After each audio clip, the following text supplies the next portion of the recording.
Chapter 4:17. Zhao Lei arched her eyebrows, thinking it was understandable, but she was still puzzled, asking, but why did she want to borrow the fairy book to come back? This was also something Lu Xi couldn't figure out. The cultivation practitioners pursued ascension and became the fairies. Why did she want to go back to the same place when she had already become the fairies? Jingzhu said, maybe it's because of fear. Zhao Lei said, she was afraid that the immortal Jingyang was still alive and would retaliate against the disciples of Cloud Dream Mountain after discovering the truth, so she wanted to use her replica to come back and keep an eye on you. Jingzhu said, it's not the true fear. She left the fairy book as a backup plan or a way back. Zhao Lei asked earnestly, what is she afraid of? Jingzhu said, though the ocean and the sky seem to be vast, they have their boundaries, but that world is truly a boundless space. You can't find a foothold there. You have no reference, no companions, no origin, and no destination. This is the beginning of the true fear. After a moment of silence, Zhao Lei asked, her Tao heart grows silent and her loneliness grows? That's right. In that world, the projection of the self in the spiritual world will be magnified many times, and will gradually devour the self. Jingzhu continued, what she fears is the infinity and herself in the infinity. Zhao Lei understood what he meant, asking, why did you tell me all this? It was believed that Jingzhu hadn't told anyone about the ascension of the immortal Jingyang, the fairy men, and the secrets of that world, except for her. This kind of trust or expectation brought her a great deal of pressure. You'll go to that world someday. It's not a bad thing to know something in advance. Jingzhu said it as if her ascension was inevitable. Zhao Lei felt even more pressured. Over the last 1,000 years, Bai Run and Jingyang were the only two ascendants in Chaotian. Though she had natural Tao quality and was confident in her cultivation, she didn't dare be so optimistic. Jingzhu put down the wooden comb and began to braid her hair. He did it with only his right hand, and his movements were quite easy. He only told Zhao Lei this because he had another reason. For instance, she had nothing to do with the past.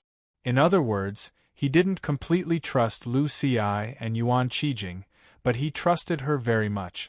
It was because she was his personal disciple whom he had chosen in the snow in Zhaoga City, and she hadn't forgotten him even after she became a disciple of Aoyama.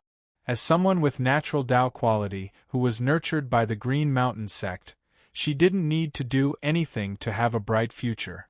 However, she still took the risk to investigate that matter just to seek justice for him. During the inherited sword competition, she was the target of all the masters, and even Lu Xi and Yuan Qijing wanted to take her on as their personal disciple. Yet, she chose to climb Shenma Peak and continue his inheritance. Even though she was wounded all over, she still pressed forward. As far as he was concerned, it would be unreasonable if little Leia couldn't ascend with her talent and temperament, and she had inherited his cultivation methods and sword methods. As far as he was concerned, little Lei, with her talent and temperament, and having inherited his cultivation methods and sword work, couldn't ascend. It would be an unreasonable thing. As far as he was concerned, it would be unreasonable if little Leia couldn't ascend after inheriting his cultivation methods and sword methods, given her talent and temperament. What should we do now? Zhao Lei asked worriedly as she turned her head to look at his tightly clenched left hand. Byron couldn't have predicted that Jingyang could survive after falling from the fairy world, and that the fairy book she left behind would be in his hands. All of this was a coincidence, not a planned scheme. Yet, it was still a severe test for Jingzhu, and it could be said that it was a matter of life and death. There was only one option for him: to temper the fairy book. Otherwise, the fairy awareness in the fairy book would slowly infiltrate his body and Tao heart until it occupied them. However, it was not so easy to temper the fairy book. Jingzhu behaved calmly when he told Lu Xi that he wanted to temper the fairy book, but Lu Xi could tell that he was not confident about it. In the illusionary realm of the green sky mirror, When he reached out his hand toward the bronze tripod, he had already sensed that the fairy energy hidden in the fairy book would have a formidable power if it were released. Even those in the heavenly arrival state would have a hard time resisting it. It was extremely difficult to temper the fairy book without touching the fairy energy in it. The most difficult part was that the fairy awareness left behind by Run was in a very high state, much higher than all the cultivation practitioners in Chaotian. I might have to ask a friend for help this time. Jingjiu looked up at the top of the manor cave. The blue sky was very deep, devoid of any hint of autumn. He was not talking about the queen in the deep part of the snowland, nor was he talking about the giant in the alien land. Zhao Lei followed his line of sight and looked up at the sky. She felt puzzled but more curious. A few years ago, in order to solve the problem of the sword ghost, Jingjiu said that he would ask his friend for help. At the time, Zhao Lei, Gu Qing and the others all wondered why Jingjiu had a friend.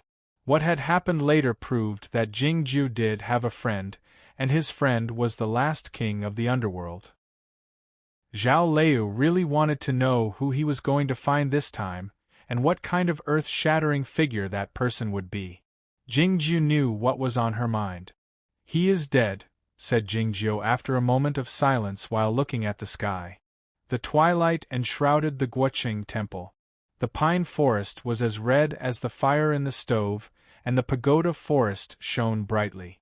There were hundreds of stone pagodas of various heights in the pagoda forest, where the highly achieved monks of the Guoqing temple were buried.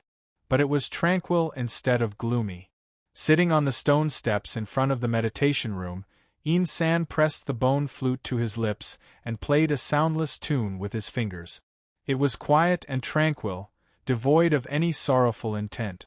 The great grandmaster of the mysterious dark sect walked out from the room and stood behind Jingjiu. He listened to Jingjiu play the soundless tune in silence before he spoke. "The person in the fiend prison is Jingjiu. Why didn't you inform the Zhongzhou school of this?" Yin San put down the bone flute, wiped it with his sleeve, and put it back into the sheath on his waist. "If they couldn't even figure this out, how could the Center sect have occupied the spiritual source of the Cloud Dream for 30,000 years?" he replied. The great grandmaster of the mysterious dark sect rubbed his reddened nose as he said, "But we can tell them the true identity of Jingjiu." The corners of Yin San's mouth curled up slightly, letting out a mocking smile as he said, "Over the years, many details related to him have told us the same thing. It's like he is standing on the top of the Shima Peak and shouting that he is Jingyang. Do you think he intends to conceal his true identity?" The great grandmaster of the mysterious dark sect sighed, "If the two immortals could figure out what's on their minds, I wouldn't have been defeated so badly back then." Yin San stood up and said nonchalantly, "He needs other people's opinions and guesses to determine who he is." Hearing this, the great grandmaster of the mysterious dark sect was startled, asking, "Has he lost his memory?" "No," Yin San said in a mocking tone, "he is merely evading." Looking at Jingjiu's profile, the great grandmaster of the mysterious dark sect asked with narrowed eyes, "Who is he then?" Yin San patted the dust off his face and said, "As I said before, no matter who he is not Jingyang." The great grandmaster of the mysterious dark sect fell silent for a while before saying, "This is really interesting. But I feel it's a bit sad." Yin San walked toward the pagoda forest and soon disappeared into the twilight. Gazing at the twilight, the great grandmaster of the mysterious dark sect revealed a strange expression in his narrowed eyes. He didn't look like an old dog at all, but an old lion that wanted to return to the pride, determined and patient. The evening drum sounded, signaling the time for dinner in the Guoqing temple. The great grandmaster of the mysterious dark sect came to the kitchen in the front courtyard with the food box in his arms and found the fat monk he was familiar with. The two of them hid in a corner under the corridor and opened the food box. A large braised pig trotter leaped into their eyes. There were some fresh perilla leaves on the left of the trotter, and some pickled perilla leaves on the right, each with its own flavor. Looking at the trotter, the fat monk couldn't help but drool, saying, "The meat is really fragrant. Everything is going well for him at the Western Ocean, and he won't get tired of eating it. I'm trying to persuade that person to be tempted." His voice was very low, and his words were a bit unclear due to the influence of his saliva, but it was obvious that he wasn't talking about the pork passing through the intestines. The great grandmaster of the mysterious dark sect took a bite of the trotter and tore off about half a gene of the skin and meat. He said vaguely, "It only takes one sword to kill two immortals, flesh and skin, to leave a name in history, to injure the tendons and bones, to shake the heaven and earth, and to fill my mouth with the fragrance. Why shouldn't I be tempted?" The fat monk said with a bitter expression, "You forgot to add salt. What about Aoyama?" The great grandmaster of the mysterious dark sect wiped his greasy face and said disdainfully, "I've pickled it in advance. It's not like he doesn't have a master. Shut up if you don't want to eat. Useless thing." The fat monk thought resentfully, "How can you be so hot-tempered in your current state? That person's master is also a hidden swordsman. Though he's trapped by Aoyama on the foggy island in the South Sea, he can be considered to be free and peaceful, unlike you, a hidden swordsman who can only eat meat in the temple and act like a dog every day." Passing through the pagoda forest and the pine forest, passing by the side hall and the side door, Jingjiu arrived at the cliff, where he could see the vegetable garden below. As the sun set in the west, the door was pushed open with a squeak. Xiao He walked out with a pot of medicine in her hand. Seeing this scene and hearing the coughing coming from inside the house, Yin San raised his eyebrows slightly. Lu Shui came back from the Cloud Dream Mountain, but the little vixen didn't show any joy on her face. It seemed that his situation wasn't good. His problem of conflicting internal qi had gotten better after he started to practice the Buddhist method in the Guoqing temple, but it started to worsen again in the last 2 years. The Zen master once wrote a letter recommending him to go to Yamatsui to learn the Tao method. If he could really master this Tao method, he should be able to completely solve the problem in his body. However, for some unknown reason, Lu Shui didn't go to Yamatsui. Yin San found out about this matter, and he found it very interesting. The twilight was getting thicker and the sky was getting darker. Jingjiu suddenly made a decision. He walked to the vegetable garden and pushed open the door.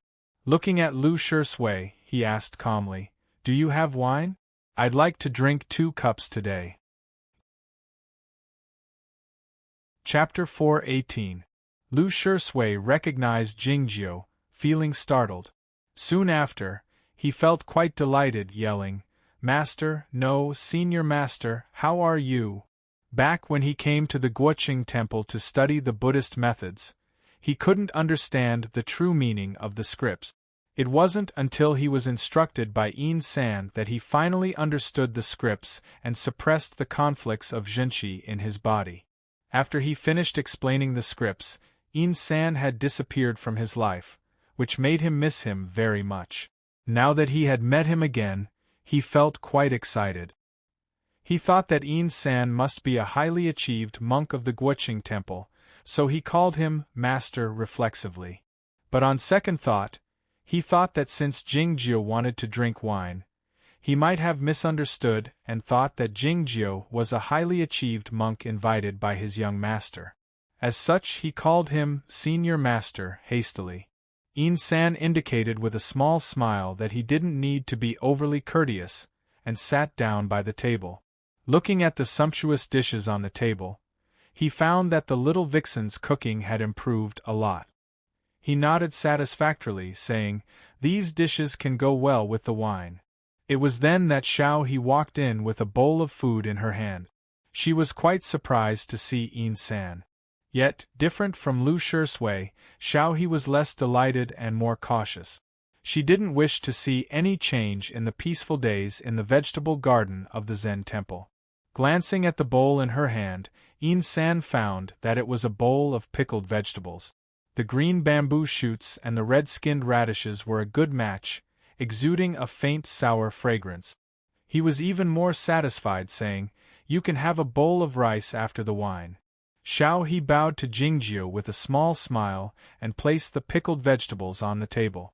Then she went to the kitchen and fetched a clean bowl and chopsticks, filling it up.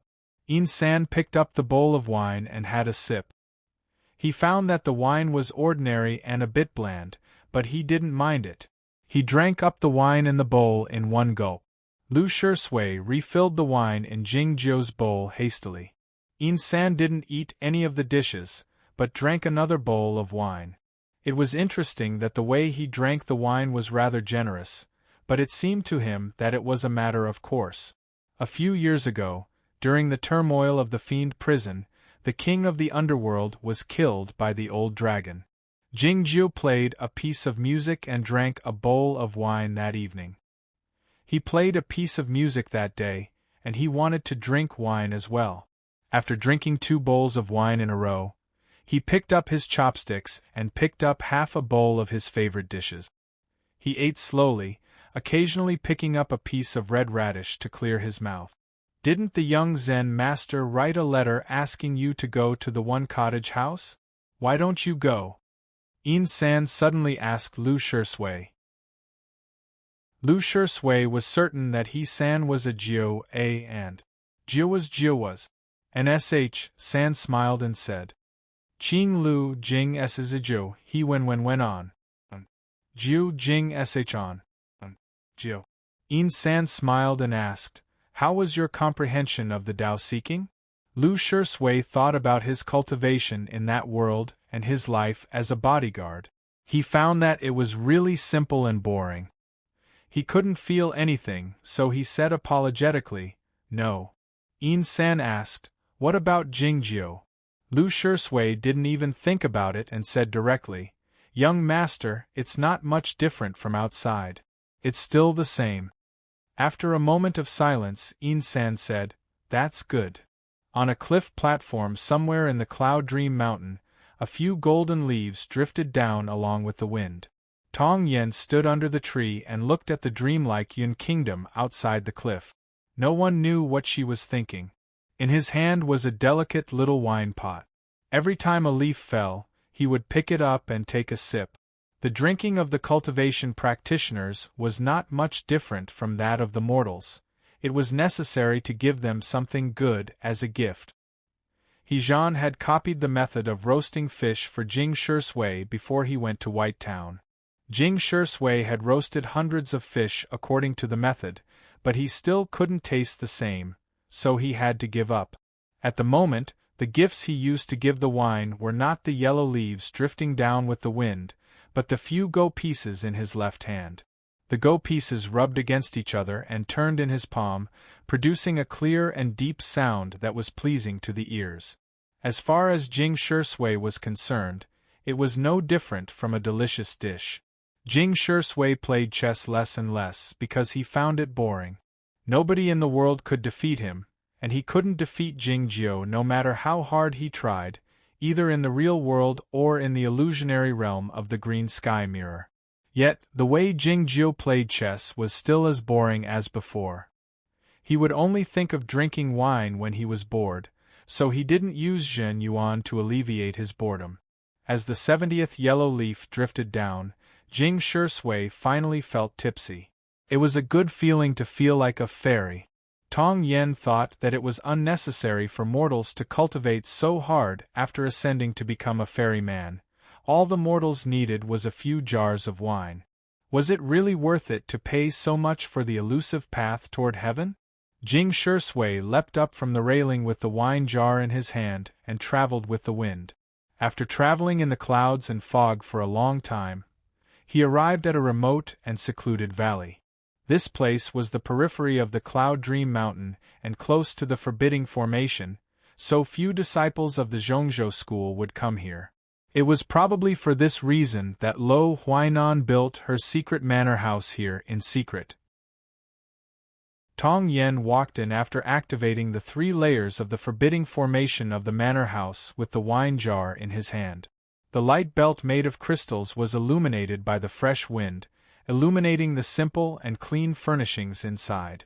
This secret manor house had fallen into Jing Shirsui's hands after the death of Lo Huainan. The immortal Tan and Bai Jinren must have known what Jing Shirsui had done in secret, so they responded with silence. As such, they didn't pay any attention to this small manor house. Tong Yen walked to the front of the stone table and remained silent for a while. There had been a small green bottle here, which was the last resort prepared by Lo Huainan for his yuanying, but he had died here. Tong Yen poured some of the wine in the wine jar onto the ground, and then sat down to drink it slowly. As time went by, Jing Shirsui became more and more drunk. As he leaned against the stone table with his hand supporting his forehead and was about to fall asleep, he suddenly heard a sound. The sound was very weak, like the flame of a candle in the strong wind. It seemed that it would be extinguished at any moment. Tong Yen raised his head abruptly, his eyes extremely bright. He didn't seem to be drunk at all. This place was remote and secluded, close to the great formation of Cloud Dream, and the manor house was isolated from the outside world by the forbidding formation. But why did he hear the sound? The sound was very close to him, as if it was in his heart. Was it the work of the devil men of the deviant sex? Tong Yen thought indifferently. Even the saintess of the Bloody Demon Church didn't have such an ability, and neither did the royal concubine who in the imperial palace. Jing Shirsui believed that this was not an illusion, and he wasn't drunk. He listened attentively with the Zhen Yuan in his ear. After a long while, his earlobe quivered slightly, and he finally heard the sound again. The sound was very weak and trembling, as if it was extremely cold. And he seemed to have heard it somewhere before. He listened in silence. After a long time, he finally understood what the voice was saying. Young man, save me. The young man playing chess is me." Tong Yen raised his eyebrows so hard that they seemed to be raised. He recognized whose voice it was. It was the spirit of the green sky mirror. It was the young girl named Qing. The young girl had come out to play with him when he was a child, and they met again in the small building in the Huin Valley a few days ago. After the Dao competition was over, he asked his master to go to the Huin Valley to see her, but his master didn't allow it. It was true that the green sky mirror was in the Huin Valley, but why did her voice ring out in his heart? Was it because he had drunk too much? Was it because he had suffered a setback in the chess playing, and what had happened to Lo Huainan that he had a heart devil? Tong Yan's face suddenly turned pale. It wasn't because he had drunk too much, nor was it because he was afraid of the heart devil. It was because he had clearly heard Qing Er's mournful cry again. He had figured something out. The voice didn't come from his heart. It came from a crack in the manor cave. Nobody knew that there was a secret passage in this secret manor cave of Lo Huainan that could lead to the deep part of the great formation of Cloud Dream. The crack in the stone was the entrance to the secret passage. Why did the weak voice come out from there? Was it because the green sky mirror was suppressed in the deep part of the earth source? The green sky mirror was a true heavenly treasure, and its status in the Zhongzhou school was similar to that of the unicorn and the dead old dragon. Only the two masters could make such a decision. What kind of mistake had the young girl committed that she had to be punished like this? Tong Yen had a deep understanding of the chess playing, and his calculating ability was very strong. It took him only a short time to find out the truth, and he concluded that it was not something he could meddle in. He put the alcohol jar on the stone table, got up, and headed for the outside of the cave without hesitation. Sensing his departure, the voice in the deep part of the underground had gradually faded away. Everything returned to a deathly stillness and despair. As Tong Yen arrived at the entrance of the manor cave, he tossed out a jade board with a wave of his hand. The jade board shot out a flash of light, heading toward a place on the Cloud Dream Mountain, carrying a spiritual awareness that he had transmitted to Bai Zhao. "I've comprehended something in the illusionary realm of the green sky mirror, so I've decided to stay behind closed doors to cultivate. I don't know when I'll be able to do it." He turned around and walked back to the deep part of the manor cave, where he set up another protective formation. After that, he walked to the front of the stone wall, remaining silent for a long time while staring at the crack in the stone. Soon, he came to the second conclusion. It was basically impossible. The Earth source was connected to the great formation of Cloud Dream. If he wanted to sneak into the deep part of the Earth source, he couldn't employ any magic methods, otherwise he would be discovered. A heavenly treasure like the green sky mirror must be guarded by someone, or even the divine animal unicorn. Even if he could reach the deep part of the Earth source, what could he do? He couldn't come to the third conclusion. For a person as intelligent and meticulous as he was, there were only two situations where he didn't need to think about it. One was that he couldn't figure it out no matter how hard he tried, and the other was that he couldn't get a good result no matter how hard he tried. As such, he didn't need to calculate at the moment. He could just do it directly. Tong Yen took off his clothes and folded them carefully before putting them on the bed. He then walked to the front of the stone wall. His steady hands landed on the hard stone wall, as if he were grabbing a piece of tofu, and he dug out a large piece of rock noiselessly. Soon, the crack in the stone had become a hole that he could crawl into. The sand and rocks piled up like a small hill on the ground. Though it looked fast, it was still too slow considering the distance between the deep part of the Earth source and the ground. Tong Yen had calculated that it would take him about 12 years to dig to the deep part of the Earth source. This fact did not make him flinch at all. He continued to dig in silence. For the cultivation practitioners, staying behind closed doors for 12 years was a normal thing to do. Winter had arrived. The great formation of Aoyama opened as usual, welcoming the first snow, the second snow, and the third snow. On the top of Shinma Peak, the stone door of a manor cave opened. Jingju walked to the cliff's edge with his hands folded behind his back. He looked at the peaks in the wind and snow, his left hand still clenched. The snow fell down noiselessly. Tianguang Peak, Shanghai Peak, Sword Peak, Shilai Peak, and the peaks were all as usual.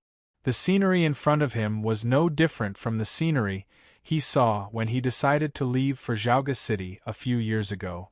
Yet, he could vaguely hear the music coming from Qingrong Peak not far away. Appreciating the snow and the plum blossoms was always different. The inherited sword and the sword trial on Qingrong Peak hadn't done well in recent years, which had something to do with Nan Wang's connivance. Jingju shook his head. Looking at the white flagpole in the snow, he flicked his right hand slightly. "Paw!" The white cat bounced up from the thick snow and meowed angrily, the white hair all over his body standing up like arrows. As he was about to tear the intruder apart, he found it was Jingju, so he had no choice but to give up. He suddenly felt the scene was familiar, tilting his head to one side in bewilderment. The 5 pieces of Thundersoul would had already returned to Shinma Peak from the sword jail, but Jingju didn't let Ada go back to Bihu Peak. It was obvious that the Immortal Sect Master didn't agree with Jingju using the principal guards of Aoyama as a guard cat, but he was too afraid of death to care about it. Jingju said, "Ada, get ready to go to a place with me." He had to tell the cat that he needed to get ready. The place was very far away and would take a long time to get there. The white cat was furious, wondering if he would have to do it again.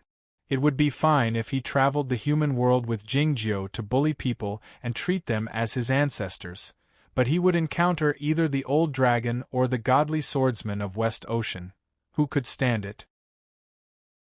Besides, the Thunder Soul would had just been brought back. Was he going to give it to a dog again? Jingju persuaded the cat last time by using the word, fight. The word fight was used to describe the fight between dragons and tigers. This time he used a place name. "I'm going to the Guoqing Temple. The Thunder Soul Wood will be sent back to Bihu after the Ming Road. Lu Ci will look after it in person." After a moment of silence, the white cat meowed once to express his agreement. As far as he was concerned, he had no hope of ascending, so all he could think about was prolonging his life, and it would be best if he could live as long as heaven and earth. The Zen sects were the best in this aspect. He had wanted to go to the Guoqing temple to listen to the scripts, but he hadn't had a suitable opportunity. Gu Qing and Yuan Chu heard the commotion and walked out of the manor cave, bowing to the man and the cat. Jingjiu said to Gu Qing, "Hold the cat and follow me." It was the same way they walked from Zhaoga City to the West Ocean. Gu Qing had no time to ask. He walked to the front of the white cat, bowed again, and reached out his hand. Seeing this, Yuan Chu felt envious, wondering how many disciples of Aoyama could hold the principal guard and travel the human world. However, Gu Qing was the personal disciple of Jingjiu, and Jingjiu was the senior master's nephew, so he couldn't fight for anything. Unexpectedly, the white cat didn't allow Gu Qing to hold him. He waved his paw to ask Jingjiu to stand further away, showing a disgusted expression. Zhao Lei walked to the edge of the cliff and said, while staring into Jingjiu's eyes, "Let me do it." The white cat nodded incessantly. "Okay," said Jingjiu. After leaving a letter for Yuan Chu to pass to the other side, Jingjiu left Shenma Peak with Zhao Lei and Zhao Lei holding the cat. The thoughtless sword was too conspicuous, so they used the iron sword. They landed in Cloudy Town after a short flight, and left after having a hot pot dinner. They didn't ride the sword for the rest of the journey, but on foot. The white cat lay in Zhao Lei's bosom, thinking that it was a good journey, and it didn't matter if the mountain path was bumpy. The mountain path passed through a small village, and they came to the top of the mountain. Looking down, they could see the house that was getting bigger and bigger. Lu's father was busy doing some chores in the courtyard, his hair still black. It seemed that he was still in good health after so many years. Lu's mother came out with a little boy in her arms and a little girl about 5 or 6 years old in her hand. Lu's father walked over and said something to them, and the whole family laughed. It was a very happy and harmonious atmosphere. Zhao Lei looked down and asked, "Does Lu Shui know?" "I don't know." Jingjiu took out a magic pill and handed it to Zhao Lei, saying, "Melt it in the water jar." The scenery of the pond in the village is not bad. Wait for me there. The white cat lifted his head and looked at the light snow falling from the sky, thinking that it was enough to stand by the pond in the middle of winter and enjoy the scenery. Zhao Lei agreed and came to the village with the cat in her arms. She put a magic pill in the water jar of the Lu house, and then walked to the pond and looked at the water. The snowflakes fell on the water and disappeared instantly, as if they had never existed. She was close to the middle state of free travel, and for mortals, she was a real fairy. Even if she stood by the pond, nobody could see her. The white cat sensed her nervousness, so he meowed softly, trying to comfort her. Zhao Lei looked at the snowflakes falling on the water, saying nothing. Jingjiu made sure that nobody was watching him, not in the sky or underground. He walked out of the small village and went back the way he came. Lu's parents had given birth to 2 more children. The big tree by the pond looked old. It had been 23 years. He passed through the wild forest and walked for a long time before he finally came to the bank of the stream.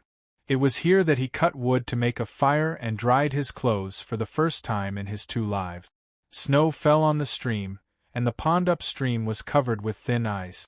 But it was not frozen because of the waterfall falling from the mountainside. Jingjiu went against the waterfall and entered the mountainside. He passed through an extremely dark passage and arrived at the manor cave. The bright pearl in the manor cave was shining, illuminating the stone bed and the 2 cattail hassocks in front of it. That person was still lying on the stone bed, with his face covered by a layer of immeasurable fog, which looked like thousands of stars. No one could see his face clearly. Jingjiu walked to the front of the bed and said, "There must be something wrong with the formation. Let's make sure whether Bai Ren has struck or not today." Chapter 419. The man on the stone bed had been dead for many years. The belt made of the flood dragon's tendons had completely decayed and broken into several pieces on the bed. However, the body had not decayed. Under the tattered clothes made of natural silk, there were cracks everywhere, and ink-like old blood stains were smeared on them. It looked a little weird. In places like Aoyama, Zhongzhou, and Ozawa, the first step of cultivation was to refine the body and refine the qi. The higher the state, the stronger the body. For example, the disciples of the undefeated state of the Aoyama sect could be said to have a body as strong as steel. But when people die, their Tao disappears. Without special treatment, the body of this man was not decayed even after more than 20 years, which was very rare. No one knew how high the state of this man was before he died. Jingjiu did not untie the iron sword on his back. Instead, he stretched out his fingers and drew dozens of virtual lines around the cave residence, setting up a small sword formation with the inherited heaven sword. Because of the lower state and the conflict with the inherited heaven sword, this sword formation was not as good as the one set up by Lu Ci in the House of Peeled Skin on the Cloud Dream Mountain, but it was still strong enough. After finishing these things, he sat down on the rush cushion and put his hands on his knees in silence. He loosened his left hand slightly, and a tiny gap appeared between his 5 fingers. A pale golden light overflowed from the gap and was about to go out of the cave, but it was trapped by the sword formation and could not leave. The fairy aura was only 1,000th of the total fairy aura in the longevity fairy puppet. It was still a little difficult for him to control it with his current state. His face suddenly turned pale. He knew he had to speed up, so he released a divine thought to fall on the body. When the body came into contact with his divine thought, it suddenly vibrated as if it was about to come back to life. Of course, this was an illusion.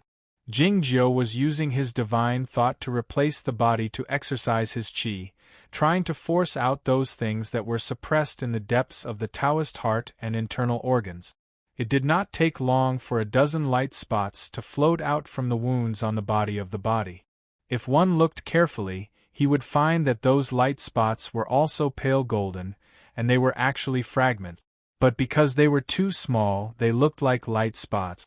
Jingjiu raised his right hand to smooth out the fairy energy seeping out from the fairy book of longevity and spread it evenly in the air in front of him, forming a thin golden sheet. Then, he employed the sword formation to force the light specks onto the thin golden sheet, looking like a craftsman trying to inlay a jade stone on a golden leaf. When those fragments fell on the sheet of fairy aura, they only trembled a little, and then calmed down, even more so than in the body of the body. Seeing this scene, Jingjiu confirmed his guess. Seeing this scene, Jingjiu did not stop his movements. Instead, he kept looking at the sheet. His eyes, which had always been calm and clear, just like the water in of a well. In mountain, he had a body. He didn't know if it was the immortal qi and fragments that were reflected in the depths of his eyes, or if he himself was in high spirits. In short, it was as if a sun had suddenly appeared in the depths of the sea. In a sense, he was the innate formless sword physique, which meant that his eyes were naturally sword eyes. Under such a pair of eyes, nothing could hide from them. After looking at it for an unknown period of time, Jingjiu slowly closed his eyes. He raised his left hand and retracted the immortal qi. At the same time, the light fragments returned to the corpse. This immortal qi was only 1,000th of the immortal qi in the immortal puppet. It was still very dangerous for him to do this. After all, Lu Ci was not by his side and Otto was still by the pond. He did not open his eyes and began to meditate to recover. Then, in the darkness before him, countless shooting stars suddenly appeared. That was not a true meteor, but a flying immortal sword. Tens of thousands of flying swords were burning amidst the stars. This was a scene he had seen with his own eyes. Note: he had said this to the king of the underworld in the fiend prison. Apart from that, he saw many other things. Then, he discovered that there was a faintly discernible thread in his body that was pulling him. There was nothing on the other side of the line. The nothingness in the star domain wasn't true nothingness, but a world that couldn't be seen. It might be extremely profound, or its level might be too low. In those worlds, even the speed of light is very slow. Jingjiu turned around and found that the nothingness was the place he had come from, Chaotian. Something had gone wrong with his ascension. The formation of dispersed smoke and clouds on the top of Shinma Peak hadn't been able to cut off all of his mortal relationship. The thread could be called the cause and effect, or it could be said to be the remaining murky energy in his body. Someone didn't want him to leave. Yet, he didn't care about it. He was ready to cut off the thread and forge a few fairy books to send back to Aoyama, and then go to another world. He would seek a way to dispel the murky energy during his journey, and he hoped to see more sceneries. It was difficult to cut one's own mind with a sword, so he used the lone sword. His body and mind were the same. As the sword fell down, the sneak attack arrived. Tens of thousands of flying swords in the distant star domain turned into a beautiful firework in his eyes. Jingjiu opened his eyes and fell silent for a while. The fairy energy in the Fairy Book of Longevity was the same as the remaining fairy energy in the court. As such, he was certain that the person who had sneak attacked him was the fairy lady Bai Ren of the Zhongzhou school, who was known as the Great Master Bai in the cultivation circle of Chaotian. Jingjiu stood up and said calmly while looking at the person on the bed, "Damn her ancestors." Taiping Jinren learned how to cook hot pot in Izhou back then, but he didn't learn how to cook hot pot after eating it. All he learned was a few words of Izhou dialect. He didn't expect it to be useful that day. The snow was still falling in the mountain village, but it hadn't accumulated yet. The children in the village didn't like playing in the snow as much as the children in the city did. As such, nobody was by the pond. Zhao Leia held the white cat tightly, looking at the road at the entrance of the village in the wind and snow without blinking her eyes. It wasn't until the figure of Jingjiu appeared in front of her that her tense body finally relaxed, and the white cat felt a bit more relaxed. "Let's go," said Jingjiu as he came before her. Zhao Leia wanted to ask him if he had seen that friend, but she didn't dare ask. Seeing his left hand still clenched tightly, she asked tentatively, "Are we still going to the Guoqing temple?" Jingjiu said, "As I said, I'm going to ask a friend for help." When they arrived at Cloudy Town, the iron sword broke through the air and soon entered Nanha City. They headed eastward along the muddy river from Chaonan City to Machio. The iron sword traveled at a very high speed. It was even faster than one could imagine. Correspondingly, the oncoming chaotic wind was also very formidable. Even a regular swordsman in the free travel state would be blown to the ground in a daze and fall. Standing at the head of the sword, Jingjiu looked at the satin-like ocean in the distance, his hair tousling slightly and his expression calm, as if the fairy man in the painting was about to come back to life. Sitting behind him with the cat in her arms, Zhao Leia lowered her head to look at the precipitous peaks and the plain that looked like white carpet flashing by, thinking that it was too fast. The sword light flashed in the high sky, alerting many cultivation practitioners and demons. But seeing the terrifying speed of the flying sword and sensing the undisguised sword will of Aoyama, they all thought that it was an elder in the broken sea state of Aoyama traveling, so they didn't dare to peek at it. Occasionally, some cultivation practitioners encountered the sword in the sky, but they would stay far away from it and bid farewell to it respectfully. This misjudgment saved them a great deal of trouble. If they knew that the person on the iron sword was Jingjiu, it would cause a disturbance because of the Fairy Book of Longevity. Those highly achieved swordsmen of the deviant sex and the demons might not be able to see through the formidable power of that white cat. Boom! A white airflow appeared in the sky above Machio. The airflow was connected from top to bottom, forming a hollow circle. In the middle of the circle, the black iron sword appeared. The iron sword slowed down and lowered its height. It was much closer to the ground, and the scenery and people in the picture were much clearer. Machio was close to the East Sea. The climate was warm and humid, but not hot. Besides, the land was fertile. Even in winter, there was no snow on the ground, and some fields even had green crops. Large tracts of farmland were divided into countless colored blocks according to their colors. Looking from the sky, it was pleasing to the eye. Compared with the strange peaks in the snowfield, it was less wild and more peaceful. There was a straight road in the middle of the vast farmland, leading to the temple and the Zen temple built against the mountain. The road was full of cars, and there were many temporary tents. Some people were even sleeping on the ground. They were all patients who came to the Guoqing temple for treatment. Many monks in simple frocks were busy walking among them. The iron sword landed in front of the woods in front of the Guoqing temple. The white cat jumped down from Zhao Lei's arms, which was rare. It spread its 4 feet on the ground, lowered its back, and stretched itself with sincerity. Jingju picked it up and put it on his shoulder. It felt a little uncomfortable, so it climbed up again. Looking at the eaves of the yellow temple that was getting closer and closer, Zhao Lei asked, "I understand that doctors are benevolent and monks are trying to overcome adversity. But will it delay my cultivation?" Jingju said, "Zen cultivates the heart. For the monks who follow this path, this is cultivation, which is better than reading scriptures." This young master's words make sense. It seems that he must be from some famous sect. The reception monk of the Guoqing temple came forward with a smile. Although Jingzhou had achieved success in cultivation, he still looked like the young man in white, and his face had not changed. Seeing Jingzhou's face, the reception monk couldn't continue praising him. When he saw a white cat lying on Jingzhou's head, the corners of his mouth couldn't help but twitch a few times. "Who is this guest? Is it immortal Master Jingzhou from Aoyama?" The reception monk finally figured out who the guest might be. Jingzhou uttered The reception monk looked at Zhao Lei again, and found that the girl was delicate and lovely. Her white clothes were as clean as snow, and her black hair was braided. She was very beautiful.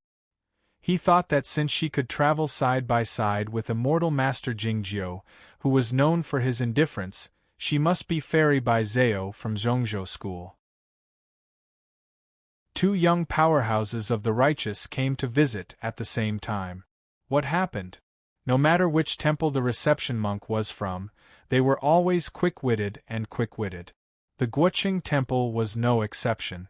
He said what he thought. "May I know Fairy Bai, Zhao Lei?" The reception monk was stunned for a while before he came to his senses. He felt ashamed and hurriedly saluted.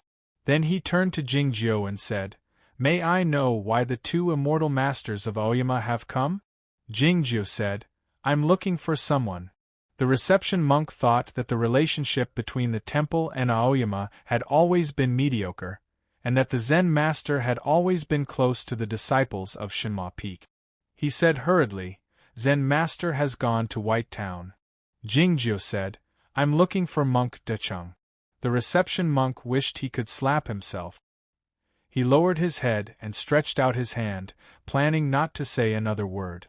Leading Jingzhou and Zhao Lei into the temple, the reception monk gradually calmed down. He felt that something was wrong. Monk Dachang was a reclusive elder in the back temple. Few people in the outside world knew of his existence, but since the masters in the temple didn't stop him, he wouldn't do anything. Walking through the halls of the front temple and the quiet stone path in the forest, they saw a forest of pagodas among the rustling pine trees. Jingzhou glanced in that direction. After walking for a long time, they arrived at the deepest part of the Guoqing temple. The forest here was even more secluded, and there was no chirping of birds. Finally, they saw a meditation hall. The meditation hall didn't occupy a large area, and its architecture looked ancient. Compared to the meditation halls and sutras along the way, it looked new. The reception monk escorted them to the meditation hall and didn't dare to enter again. Jingzhou and Zhao Lei walked into the meditation hall and saw an old monk sweeping the fallen leaf. That old monk was the monk Dachang he was looking for. Monk Dachang was surprised, asking, "What can I do for you too?" Looking at the old monk, Jingjiu recalled his appearance 300 years ago. "I'm Jingjiu," said Jingjiu casually. "The emperor should have told you," Monk Dachang said with furrowed brows. "I don't know the relationship between you and the emperor, but I work for the royal family. Just tell me what to do." "I want to meditate here," said Jingjiu. "Here?" asked Monk Dachang in surprise. Jingjiu didn't pay any more attention to him. He walked to the backyard of the meditation room, stepping on the fallen leaf. There were a few meditation rooms and 2 ponds, surrounded by roofed corridors, and a small pagoda in the middle of the courtyard. The small pagoda was made of gray stone, covered with moss, looking rather inconspicuous. Standing in front of the pagoda in silence, Jingjiu didn't speak for a long time. Seeing this scene, Monk Dachang felt it odd, but he didn't want to cause any trouble and left the courtyard soundlessly, thinking of the royal decree issued by the emperor many years ago. Zhao Lei walked to his side and stood by his side. "This is the pagoda of the late emperor," said Jingjiu. Zhao Lei had vaguely guessed something, but she was still surprised. The late emperor abdicated by faking his death and became a monk in the Guoqing temple. It turned out that the legend that had been spread in Chaotian for more than 200 years was true. Chapter 420. Looking at the ordinary-looking small stone pagoda, Zhao Lei wondered who would know that the emperor of the previous generation was buried in it. Jingjiu said, he liked to live a simple life since he was a child. If he had a choice, he wouldn't have been the emperor in Zhaoga City for so many years. Zhao Lei lifted her head and asked Jingjiu, "Is he the friend you are looking for?" At the Shima Peak, Jingjiu had said that his friend was already dead.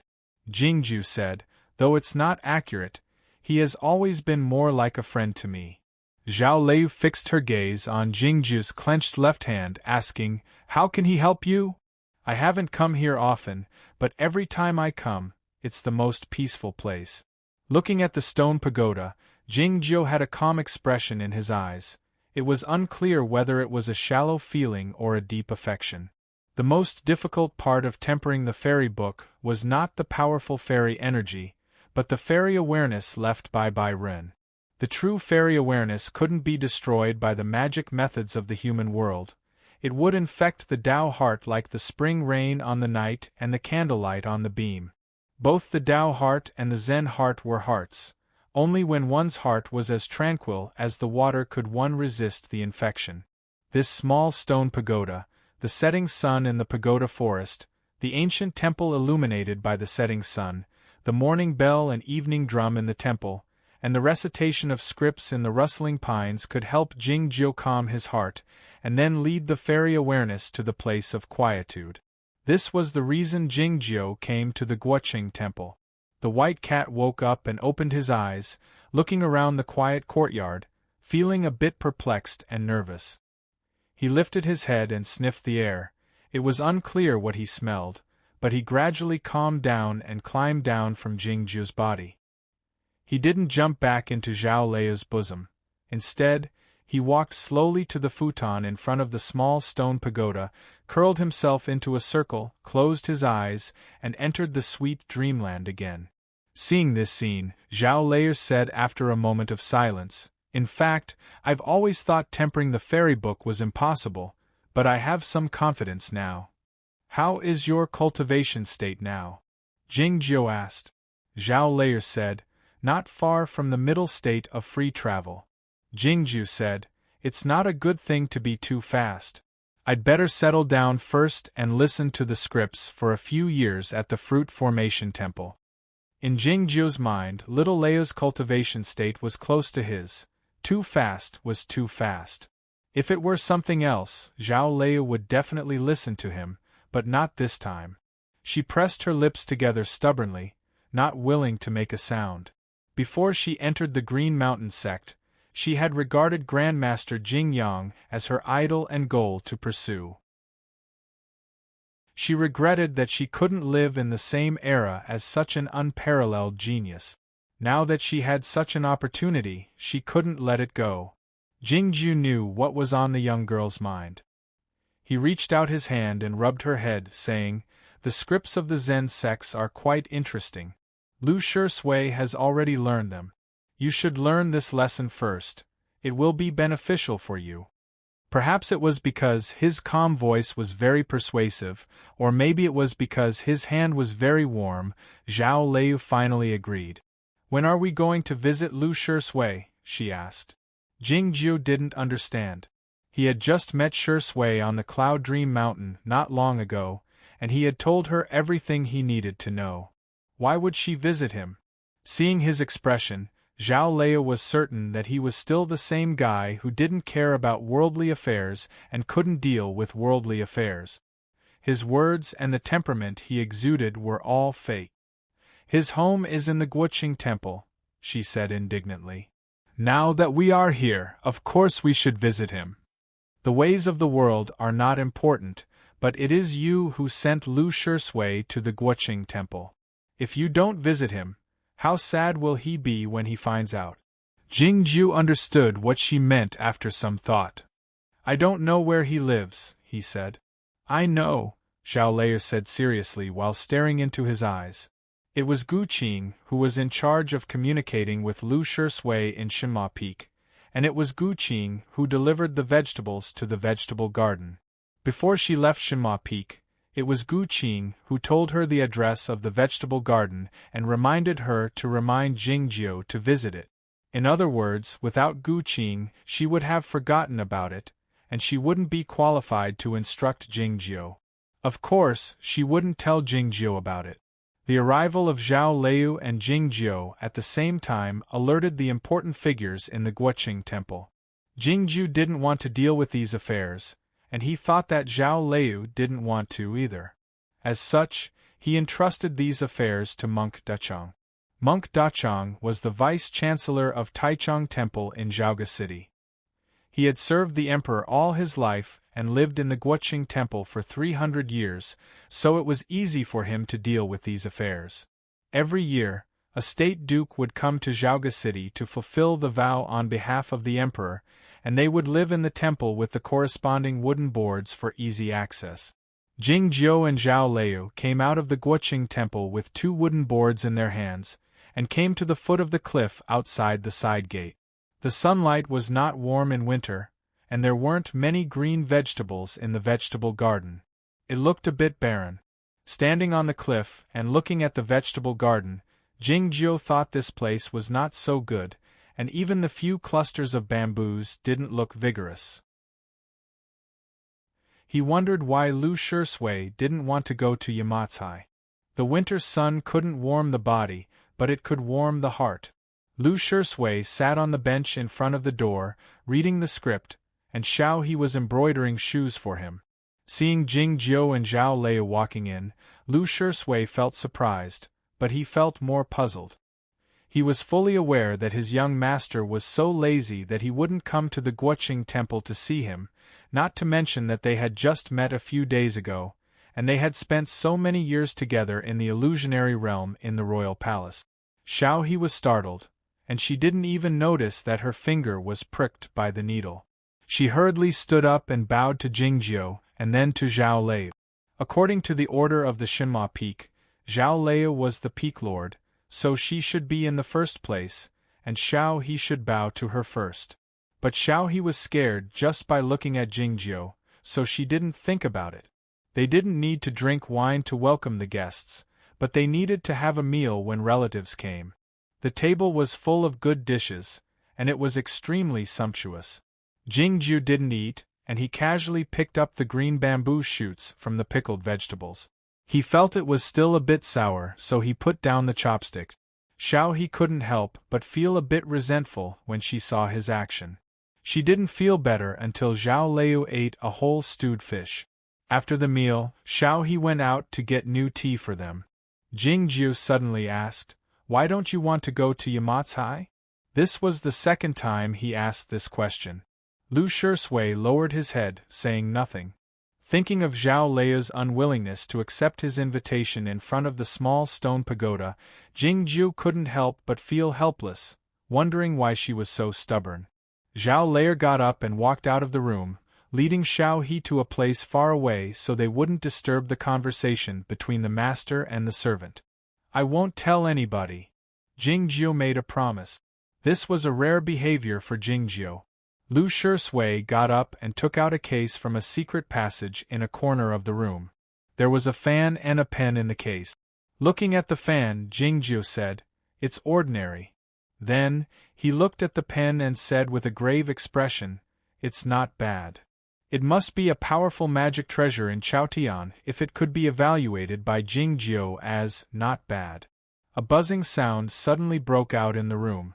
There were no mosquitoes in winter. Who was making the buzzing sound? Lu Shui suddenly raised his hand helplessly, because it was not his will. The silvery sword bracelet on his wrist vibrated at a high speed, and the sound came from there. The silvery sword bracelet buzzed like Lu Ada's meowing, reminding Jingjiu to look at me, look at me. Thinking of the green sky mirror in the Zhongzhou school, Jingjiu was dissatisfied with it. "Shut up," he said. Lu Shui put down his hand slowly. The lone sword didn't dare make another sound. The atmosphere in the room was full of resentment. Jingjiu fixed his gaze on Jingjiu's face and said, "Tell me. A few years ago, a state duke came to the Guoqing temple to fulfill the vow on behalf of the emperor. I got acquainted with an official and learned that Mr. Yen was a traitor of Yamatsai.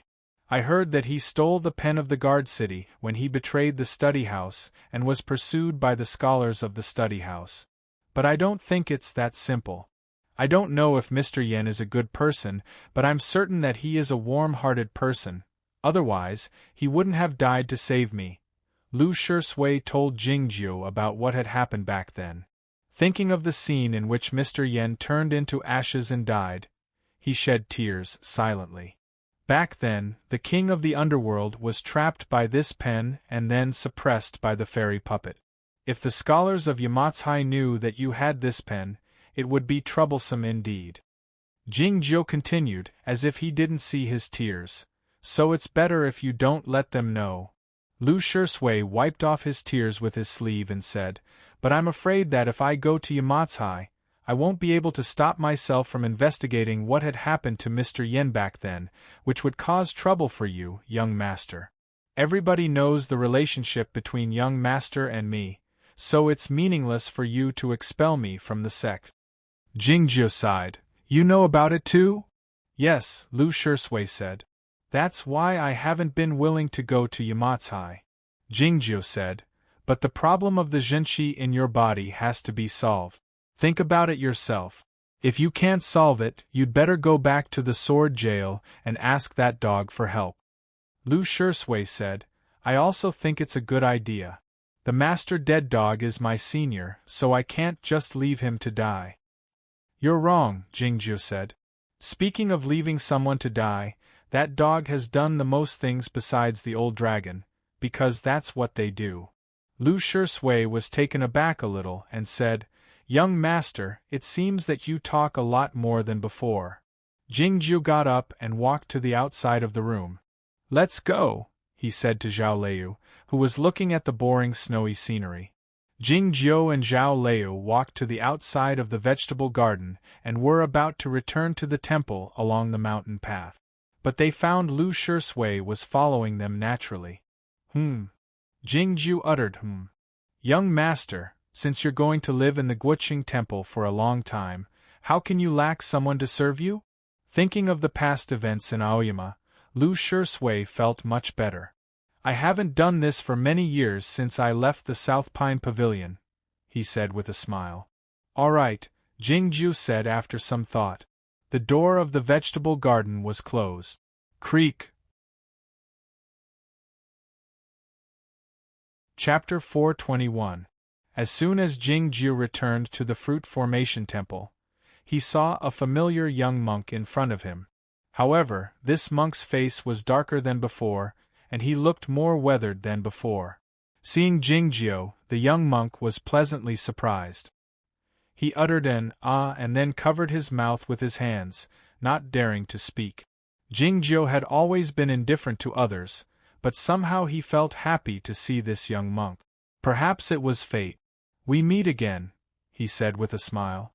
Seeing Jingjiu greet him, the young monk was even more excited. He nodded his head vigorously, and didn't forget to put his palms together in front of his chest. Seeing him behaving like this, Jingjiu felt surprised and asked, "Are you still practicing the vow of silence?" The young monk came back to his senses after a moment of bewilderment. He put down his hands and said shamefully, "I'm used to it." "Where is your master?" asked Jingjiu. The young monk said, "My master went to the snowland with Senior Master Duhai." Jingjiu thought that Zen Master had gone there, and now even the principal justice had gone to help. It was likely that something had happened in the Snowy Kingdom, and it must have been a big one. But he didn't ask anything, because he wouldn't go to the north anyway. The young monk wanted to say something to Jingjiu, but hearing the ringing of the bell outside the temple, he said hastily, "There is an epidemic in Yu County. I have to go now." He stopped after a few steps and turned his head to ask, "How long will you stay in the temple?" Jingjiu said, "A long time." The young monk was delighted. He bowed to Zhao Leu with a silly smile and ran out of the temple gate. "Young master, do you know him?" Lu Shui was curious why Jingjiu knew a common monk doctor in the temple. Zhao Leu said, "When we left Aoyama for the first time to travel, we met this monk and his master in Chaonan City. They are not bad people." Lu Shui recalled that he was about to betray the mountain gate and pretend to be a fool in the stone room on Tianguang Peak. He couldn't help but smile. It was all in the past. He had read the scripts in the Guoqing Temple for 7 years, so he didn't care about it anymore, including his former master Bai Rujing. After passing through many halls, they returned to the courtyard in the deepest part of the Guoqing Temple. Feeling surprised, Lu Shui asked, "Do you live in the Tranquil Garden?" "Is it called the Tranquil Garden?" asked Zhao. "Do you know this place? A few years ago, State Duke, he came down to fulfill a vow on behalf of His Majesty. Those officials lived outside the Tranquil Garden." Lu Shui pointed to a place outside the Tranquil Garden, where a dozen buildings could be vaguely seen in the forest. Entering the Tranquil Garden, Monk Dachang was sweeping the fallen leaves again. It seemed that he did not intend to keep the small stone pagoda absolutely clean. Lu Shui greeted Monk Dachang and looked around curiously. Finally, he fixed his eyes on the small stone pagoda and asked, "Young master, what's this?" Zhao Leu answered, "This is the pagoda of the former emperor." Lu Shui was shocked speechless. After a while he said, "So the legend is true. His Majesty faked his death to cultivate Buddhism here." Zhao Leu ignored him and looked at the 3-roofed corridors in the courtyard. She was trying to figure out which one had better light so that she could leave it for Jingjiu. "I don't know what the emperor's Buddhist name is here. Even he has a pagoda to live in. It's really..." Lu Shui walked to the front of the stone pagoda and sighed with emotion. Then, he saw the white cat sleeping in front of the pagoda. He was slightly startled. "What is this cat? Guarding? Lord White Ghost?" He bowed quickly and solemnly, not daring to be careless. Since Lu Shui walked into the Tranquil Garden, the sound had never stopped, like countless leaves falling from the branches and floating in the air. Monk Dachang felt the disciples of Aoyama were interesting but also troublesome, so he couldn't help but sigh. When Lu Shui talked, it was Zhao Leu who took the initiative to answer. Even so, Jingjiu still couldn't stand it. "I forgot to ask. I asked Zen Master to teach you the vow of silence. Why are you still so talkative?" Lu Shui said blankly, "I don't know. Zen Master didn't tell me." Jingjiu thought the little monk was really not reliable. Zhao Leu was a little worried. Zen Master had left the Guoqing Temple for the north, which meant something must have happened in the snowy country, and he couldn't help them. Jingjiu didn't care. The little monk had a profound understanding of the Buddhist Dharma, which would be helpful for him to refine the fairy book. But he was too smart. If they met too many times, he would definitely be recognized. Of course, it was not a big deal to be recognized, but it was a little embarrassing. Back then, outside Jingyang's fake immortal's cave, he had to rely on Zen Master's lotus cloud to avoid Fang Jingtian's killing intent. He still couldn't forget the way he called him little friend. Life in the Guoqing temple began in this way. The courtyard of the tranquil garden was really quiet. Birds chirped in the distance, and no cicadas chirped in the deep winter. Monk Dachang, Zhao Leiyu, and Jing Jiu each occupied one of the 3 roofed corridors. Besides sweeping the fallen leaves, Monk Dachang sat on the futon and meditated. But he was too old, so he spent most of his time basking in the sun and taking a nap. Zhao Leiyu sat on the futon, with dozens of Buddhist scriptures piled up beside her. She read them carefully, and occasionally closed her eyes to meditate. Sometimes the white cat lay in front of the pagoda, but most of the time it lay on her knees. Occasionally, it would crawl into the pile of fallen leaves swept by Monk Dachang and sleep. Jingjiu didn't read the Buddhist scriptures, nor did he meditate. He took out the bamboo chair and lay on it. It suddenly rained. The white cat crawled out from the pile of fallen leaves and returned to Zhao Leiyu's side, lying there quietly. It was deep winter, but the Guoqing temple was close to the East Sea. The weather was warm, and the Zen was hidden in the mountains. It wouldn't snow unless the cold wave came from the north. Lu Shisui finished his inspection and preliminary cleaning of the tranquil garden. He found a teapot, a small stove and other related things, and began to boil tea in the corridor. The water in the teapot would make a purring sound before and after it boiled. Whether it was in the pile of fallen leaves or on Zhao Leiyu's knees, the white cat would often purr. Lord White Ghost is so cute. Lu Shisui thought about this, and stole a glance at the cat from time to time. When the tea was ready, it was divided into 4 bowls and placed in front of each of them. The rain was pitter-patter. The fragrance of the tea was diluted by the rain, but it was even more fragrant. Lu Shisui sat cross-legged in a corner of the roofed corridor, and began to meditate and cultivate. After a while, the rain stopped, and the ancient temple was shrouded in the twilight. He opened his eyes and woke up. He cleaned up the tea stove and the bowls, and went to the room to tidy up. Just like in the South Pine Pavilion, the so-called service was just these small things. "Young master, I'm leaving." "Okay." In the twilight, Lu Shisui walked out of the Guoqing temple and returned to the vegetable garden. With a squeak, the door was pushed open cheerfully. "Xiao," he said happily, "I thought you weren't coming back." Lu Shisui smiled and said, "There's only one bed in the guest room in the tranquil garden. I can't sleep in it." The look in Xiao He's eyes changed slightly, and she said in surprise, "Immortal Masters. Isn't it said that Immortal Master Jing Jiu and Fairy Bai Zhao are a couple? What are you thinking? Young Master likes to sleep in the bamboo chair," Lu Shisui said with a smile. Then he remembered that the bamboo chair was indeed a little old, and his sight fell on a corner of the vegetable garden. There were a few bamboos growing there, which he asked Gu Qing to find a way to move from Tianguang Peak.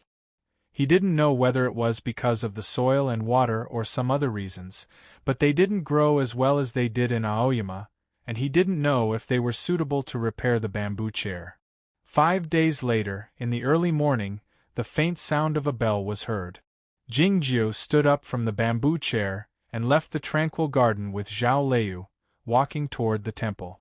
Today was the day of the lecture hall, and Master Qingjiao would give a lecture in person. The Guoqing temple was very large, and there were halls, meditation rooms, and stone pagodas everywhere. Jingjiu walked freely among them, looking very familiar with the place. The lecture hall was a large hall.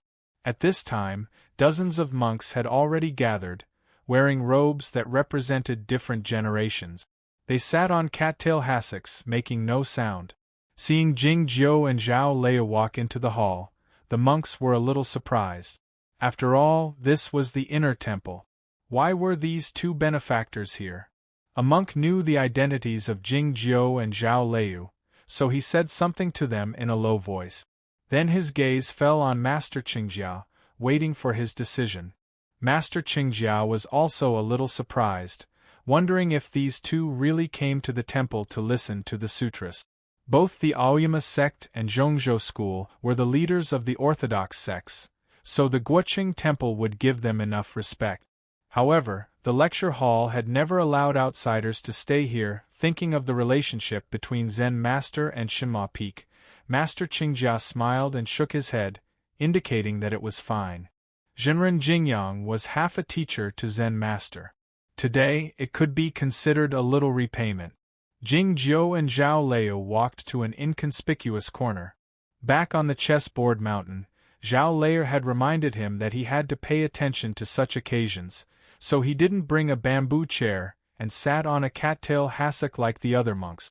The sutras in the Guoqing temple did not have any opening remarks, and began with 3 clear chimes of the stone bell. Master Qingjia's voice was a little low, like the ringing of a bell, extremely mellow. Today, he was lecturing on the 7 ginseng scriptures of the celestial tree, which was quite obscure. His monotonous voice echoed in the lecture hall, which had the effect of helping people sleep. The dozens of monks sitting on the cattail hassock listened quietly, looking very serious on the surface. Some of the young monks with insufficient realms couldn't help but secretly pinch their thighs a few times to dispel their sleepiness. However, Zhao Lei listened very attentively without a moment of distraction. Her eyes became brighter and brighter, and the black and white became more distinct. She was very spirited. An hour later, there were 3 clear chimes of the stone bell again, and the sutras came to an end for the time being.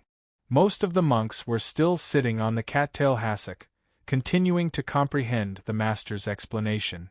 Some of the monks stood up and went to the locust tree outside the lecture hall, either to practice boxing or to look into the distance to recover some energy. Zhao Lei looked at these scenes and smiled slightly.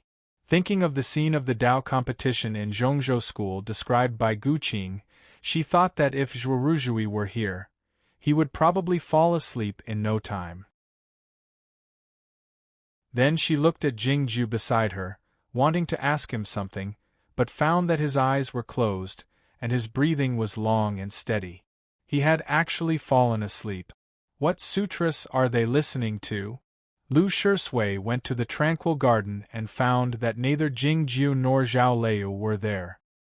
He went to ask Lord White Ghost, but it ignored him.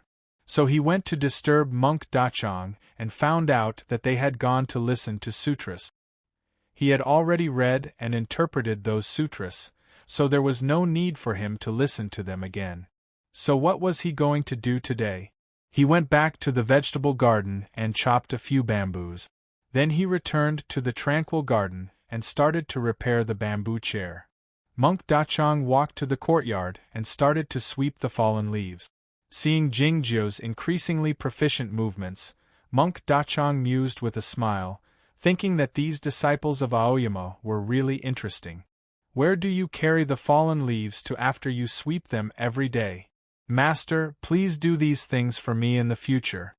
Sensing the gaze of Monk Dachang, Lu Shisui said while repairing the bamboo chair, I heard from my young master that you used to be the chief of Taichung Temple in Zhaoga City, but your family name is Dachang, except that it's a little less. It's really interesting. The expression on Monk Dachang's face changed slightly, thinking that it was not interesting at all. He didn't want to pay any more attention to Jing Jiu, and continued to sweep the fallen leaves with the bamboo broom. Lu Shisui turned his head around and said concernedly, Your broom looks a bit old. I happened to bring some bamboos with me today. Do you want me to make a new one for you? Monk Dachang felt helpless, thinking that it was no wonder that Jing Jiu asked Jing Jiu to learn the vow of silence. Lu Shisui didn't need an opponent to talk. He continued repairing the bamboo chair with his head lowered as he murmured incessantly. Monk Dachang sighed, and the wrinkles on his face grew deeper. Looking at the small stone pagoda, he wondered if the emperor should move to another house since it was so noisy here. The peaceful and happy life was always the same. Every day was the same as the day before, except that it rained sometimes and the wind sometimes. There were futons and bamboo chairs under the roofed corridor in the tranquil garden. 3 people and a cat were sitting, lying, or crouching on the ground. Sometimes, the white cat would go out for a stroll when he was tired of crouching on the ground. This was the Guoqing temple after all, and there were many taboos here, so he wouldn't go too far. Every 5 or 10 days, there would be a master giving a lecture in the scripture lecture hall. Jingjiu would take Zhao Lei there to listen. Once, the white cat was so bored that he went with him. He found the lecture very interesting and listened to it carefully. The bamboo chair had been repaired. On the days when Jingjiu and Zhao Lei were listening to the scripture lecture, Lu Shui would stay in the vegetable garden and finish all the farm work that he had accumulated over the past few days. He could also exercise his muscles and bones. However, the winter was getting colder, and the internal qi in his body showed signs of relapse. He coughed more often, which worried Xiaohe. Yin San was also reading the scripture in the meditation hall beside the pagoda forest in the Guoqing temple. This place was quite far from the tranquil garden and the scripture lecture hall. Moreover, he had always been proud of his profound knowledge of Buddhism and disdained to listen to the teachings of those juniors. So he had never been there. Apart from reading the scripture, what Yin San did the most was to sit on the stone steps of the meditation hall and bask in the winter sun. What the great grandmaster of the mysterious sect did the most was to steal meat from outside the temple. He often ate until his mouth was covered in grease. Occasionally, Yin San would take out the bone flute and play a soundless tune. The great grandmaster of the mysterious sect stood behind him, rubbing his reddened nose and looking into the distance, lost in his silent thoughts. Yin San didn't know that Jingjiu was here. Jingjiu didn't know that Yin San was here either. In the history of the Aoyama sect, this pair could be considered the most legendary senior and junior brother in the history of the cultivation world. They spent their time together in the Guoqing temple, unaware of each other's presence. One day, Yin San raised his head and looked out of the pagoda forest. Suddenly, his eyes were filled with green, and he realized that spring had arrived. He smiled, and his Tao heart was slightly moved. He knew that he would definitely be able to solve the problem of his body. Then, he thought of Lu Shui. One winter had passed, and he wondered if that little fellow's cough had gotten better. Chapter 422. Pushing open the door, Yin San didn't see Lu Shui, only Xiaohe. He said with a smile, "I'm here to ask for a meal." Xiaohe was a bit surprised. She invited him to sit down and went to make arrangements. She was not as vigilant against this mysterious senior as before, because she had too many things to worry about, such as Lu Shui's health and Jingjiu, who was living in the Guoqing temple. The dishes were still sumptuous, but the wine was different. Yin San put down the bowl and said with a smile, "It's not easy to get the strong ale on the Thunder Island." Standing aside, Xiaohe clutched the hem of her clothes nervously. Good wine suddenly appeared on the table at home.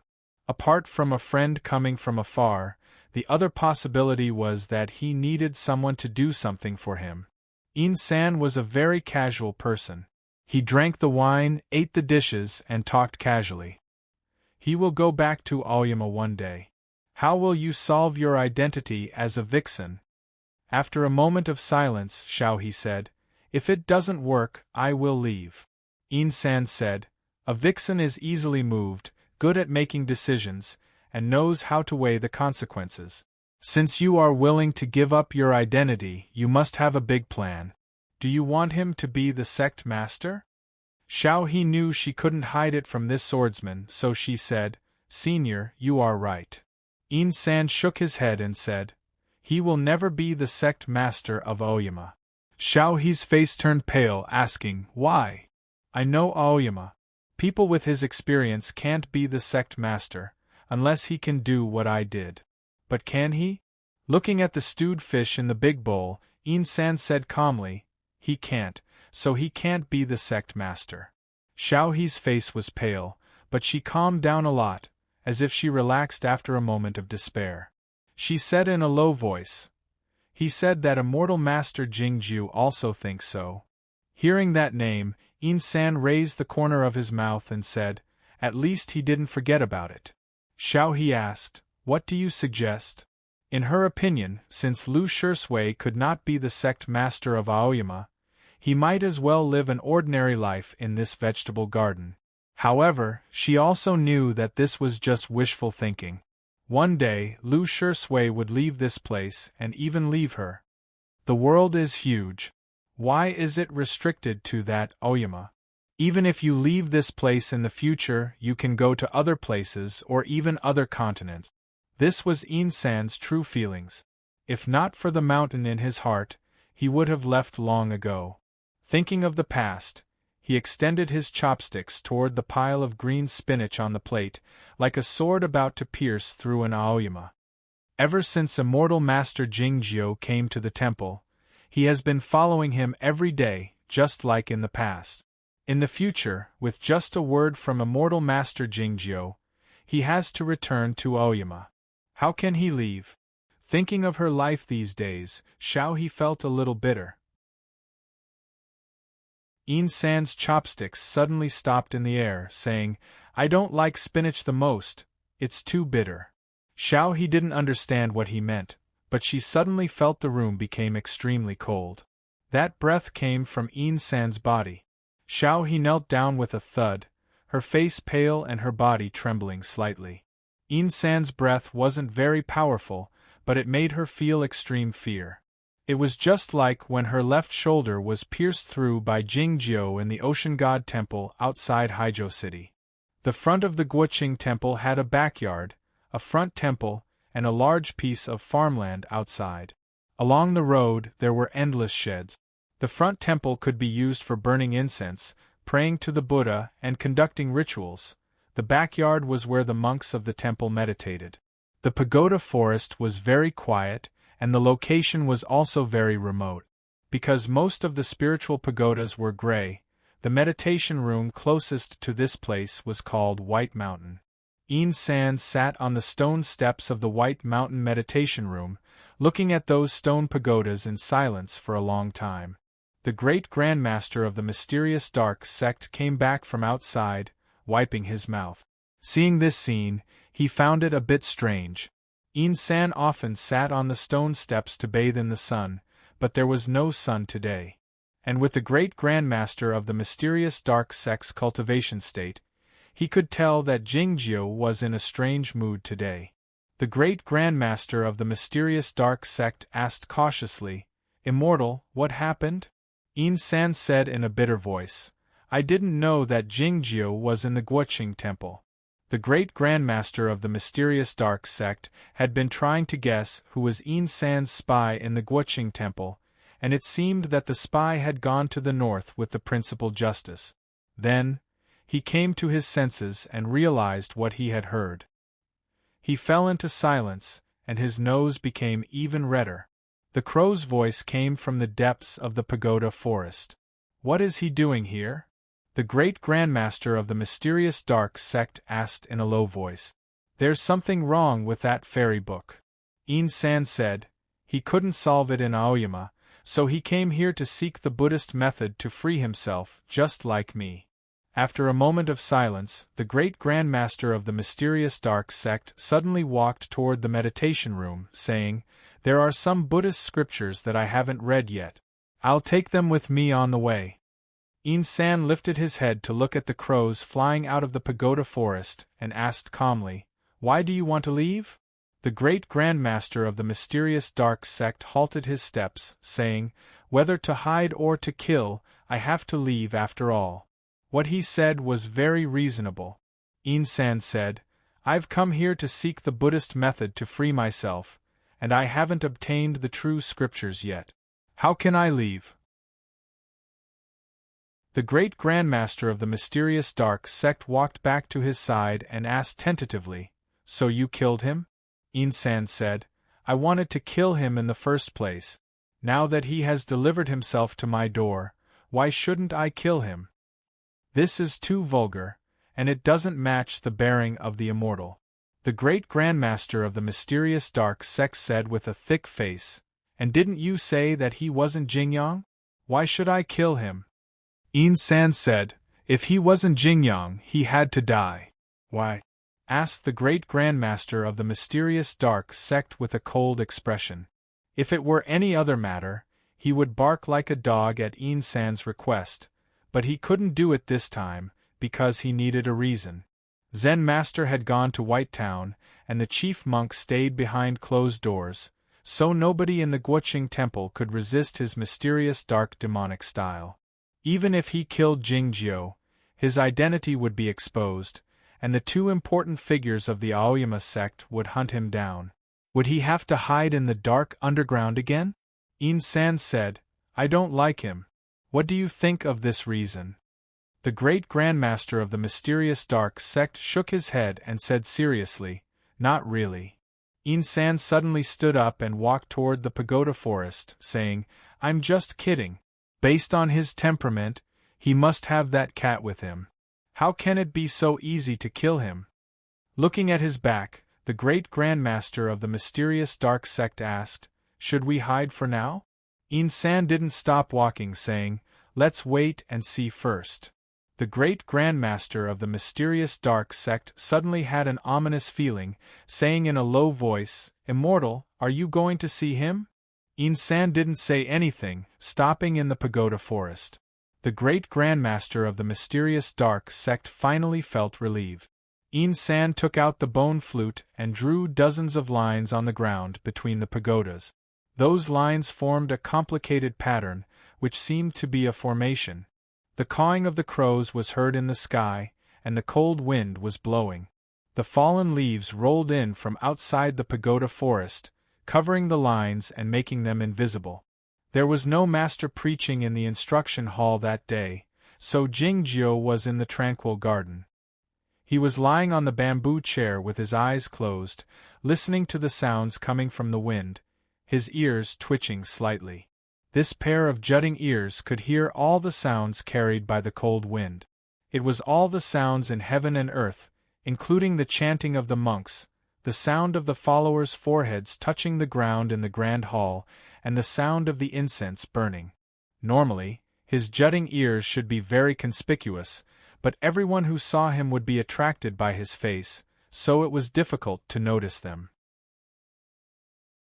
Listening to the sounds in the wind, Jingjiu placed his right hand on the armrest of the bamboo chair, tapping it from time to time.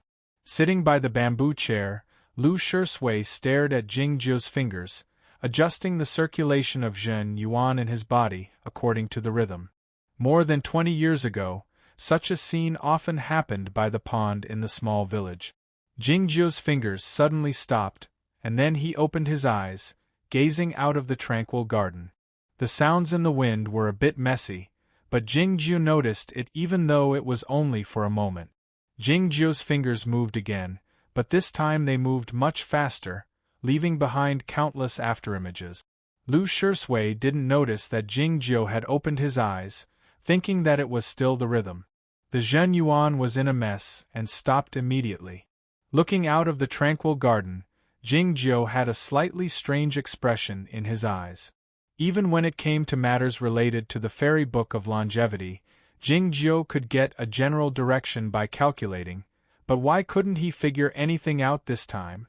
Lu Shisui thought Jingjiu was worried about the fairy book, saying, I know a master in the Guoqing temple. I wonder if he is your acquaintance, young master. Jingjiu pulled back his gaze, picked up the teacup, and took a sip, shaking his head. Jingjiu had only one acquaintance in the Guoqing temple, who knew a few highly achieved monks, but Jingjiu didn't know anyone. Lu Shisui realized that it was the Zen master who had helped him, saying, that master has a profound understanding of the Buddhist scriptures. He has helped me interpret many difficult scripts. Do you want him? Jingjiu put the teacup back on the table, shaking his head again. In the roofed corridor on the other side, Zhao Lei was reviewing the script she had read the day before, pondering over the difficulties in the sword work. She unconsciously stroked the white cat on her lap, and occasionally rubbed its belly. Hearing what Lu Shui said, she said, "How could an arrogant person like him think that anyone in the world is qualified to teach him? Distance produces beauty, and it can also produce awe. If one was too familiar with someone, the beauty would be gone, and so would the awe." This principle was applicable to both cats and humans. Her attitude toward Jingjiu grew more and more casual, almost returning to the first 2 years of their relationship. The white cat didn't feel offended. It hummed comfortably and then purred. In the end, it simply turned over and faced the sky with its belly. Jingjiu didn't say anything. He raised the teacup and remembered that he had just drunk it. Lu Shui poured another cup for him hastily. It was getting late, and it was probably time to go home. Yin San stood up from the stone steps and dusted himself off, preparing to go to the vegetable garden to have a meal. The great grandmaster of the mysterious dark sect asked, "You're still going?" "I'm going to take a look," Yin San said. The great grandmaster of the mysterious dark sect asked, "If you really see him there, are you going to kill him right away?" Yin San shook his head and said, "Since he thinks he's Jingyang, he won't go to the vegetable garden, because it's meaningless for Jingyang. So I won't run into him." "Then what are you going to do there?" the great grandmaster of the mysterious dark sect asked. Yin San didn't explain. He left the Guoqing temple right away, and went to the vegetable garden. The time he chose was really good. Lu Shui was eating with Xiao He in the room. Since he wasn't a senior invited by the young master, Lu Shui naturally wouldn't tell him about the young master. He didn't expect that Yin San would bring it up on his own. Yin San drank a bowl of wine and said, "I know what Jingjiu is doing. I might have some methods. You can go and ask him if he wants to learn." Lu Shui was a bit alarmed, saying, "I'm not sure, but I can go and ask him." Yin San took out a few pieces of paper and handed them over, saying, "Don't tell him who I am. If you don't believe me, just don't tell him. If he doesn't believe me, just don't use it." The next morning, Lu Shui entered the Guoqing temple with the new top-grade tea and the pieces of paper sent by the Guqing's family. Jingjiu took the pieces of paper and looked at them. He found that the handwriting was quite strange, but the sentences were somewhat familiar. More importantly, that person's method was quite reasonable. It wasn't comprehending the Zen and interpreting the scriptures. It was tempering the fairy book. Chapter 423. The great grandmaster of the mysterious dark sect was in a bad mood lately.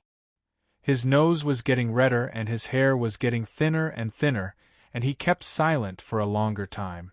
He couldn't even smile when eating pork trotters and pickled basil leaves. In his eyes, it was too risky to do so, regardless of the hidden meaning or conspiracy in the letter of the immortal. If Jingjiu could figure out who he was, he would have to attack him.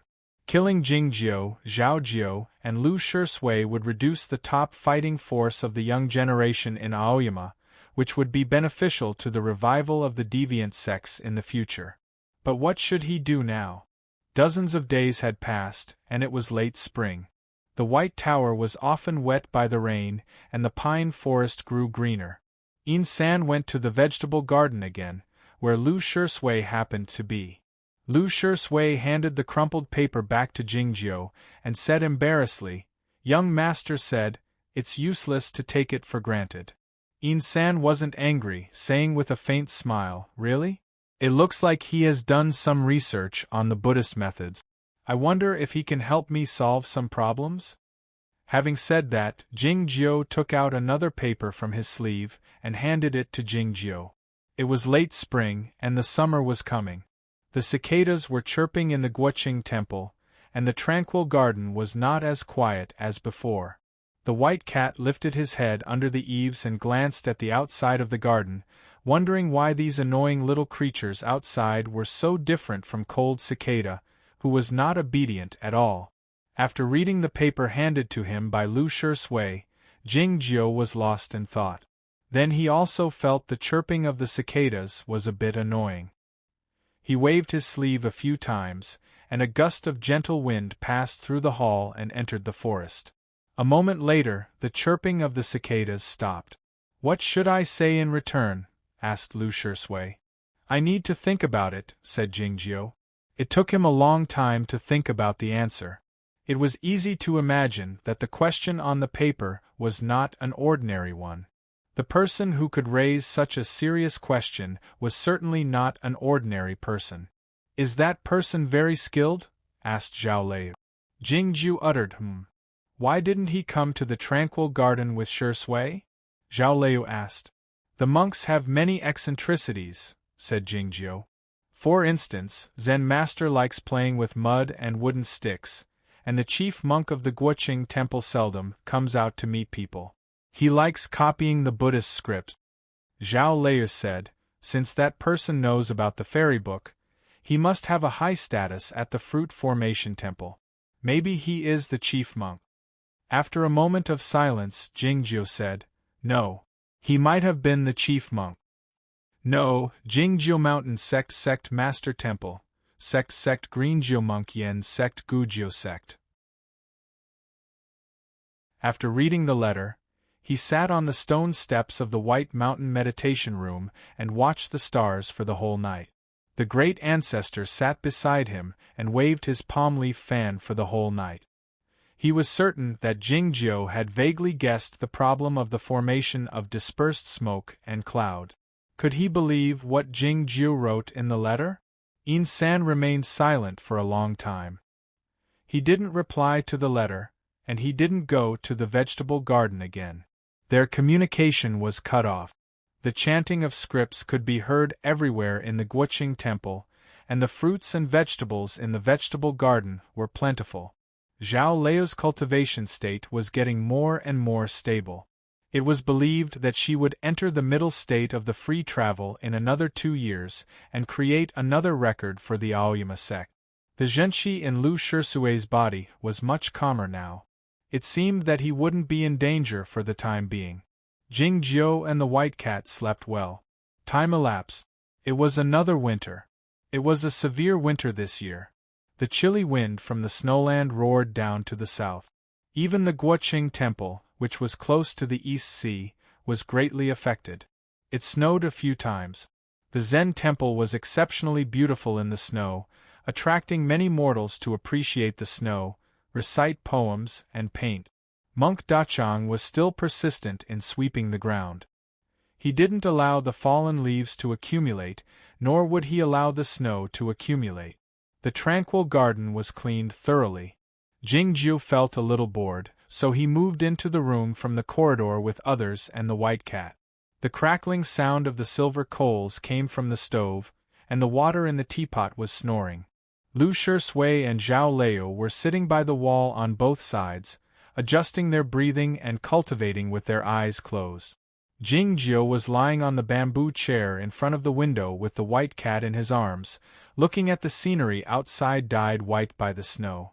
The scenery was limited to a small window, but it had a more profound meaning, because the observer would usually be more focused. His sight fell on his left hand, feeling the seemingly endless fairy aura and the fairy awareness that couldn't be erased, and he was lost in thought. In the evening, the faint sound of firecrackers came from the distance outside the temple, and it never stopped. Zhao Lei asked curiously, "Are the villagers driving the mountain beasts away?" Jingjiu was speechless, saying, "It's snowing heavily in the middle of winter, and there's no grain in the fields.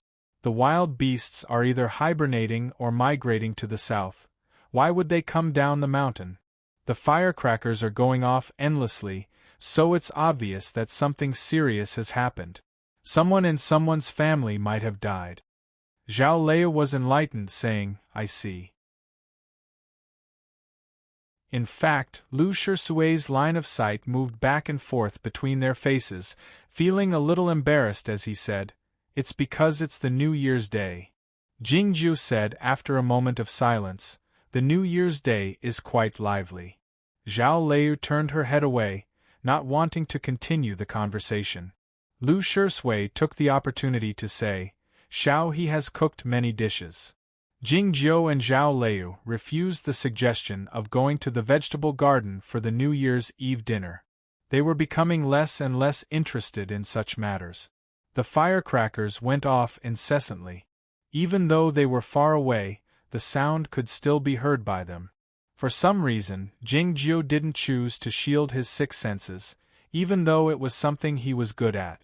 It wasn't until it was very late at night that the sound of the firecrackers finally stopped, and the night sky illuminated by the firecrackers returned to its tranquil darkness. Monk Dachang had already fallen asleep. There was no sound or light in the tranquil garden. Jing Jiu opened his eyes. It was the time when the new year and the old year intersected, and the momentum of heaven and earth was at its strongest. The fairy energy came from outside heaven and earth, so it was at its weakest under the suppression of the momentum of heaven and earth.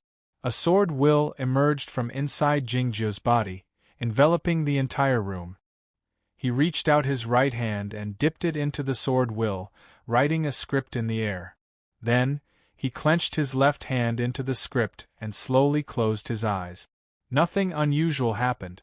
It was like a clay ox sinking into the sea or a spring rain moistening the night. After a long time, he opened his eyes again and looked at his left hand with a satisfied expression. "What do you think?" Zhao Lei's voice rang out.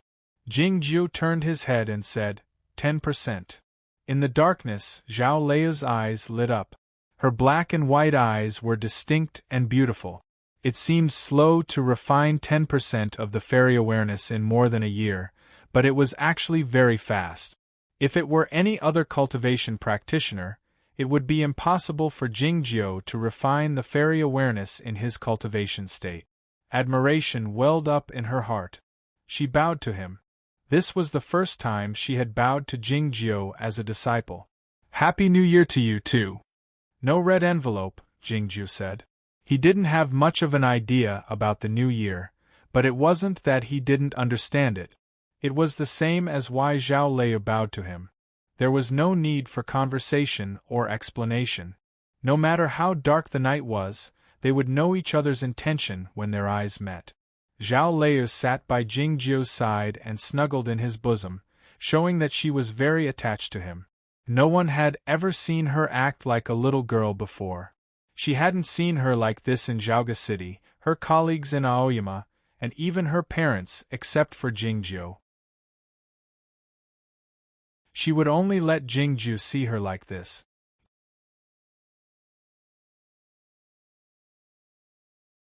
Chapter 424. If he didn't stay behind closed doors for a long time, Baizeo would have one meal with his parents every year, and it was only one meal, right under the cloud platform tree. There were only some simple dishes on the stone table. The roasted fish was left untouched, and the immortal Tan and Bai Jinren left after drinking only 1 cup of wine. After a moment of silence, Baizeo came to the foot of the tree and looked at the ocean of clouds outside the cliff, thinking that it would be more lively if Big Brother Tong Yen were here. Staying behind closed doors was the norm for the cultivation practitioners, but she was still worried. It was because Tong Yan's decision to stay behind closed doors was too sudden. She was also worried about another matter. The fairy book had fallen into the hands of Jingjiu, but the Cloud Dream Mountain didn't show any reaction. Her mother behaved so calmly, making her feel uneasy. She intended to write a letter to Oyama and ask about it, but she gave up the idea in the end. She sighed softly and waved the white satin lightly. Countless snow-white natural worm silks fell down like the snowflakes, sealing the cloud platform. Tong Yen dug a tunnel under the ground.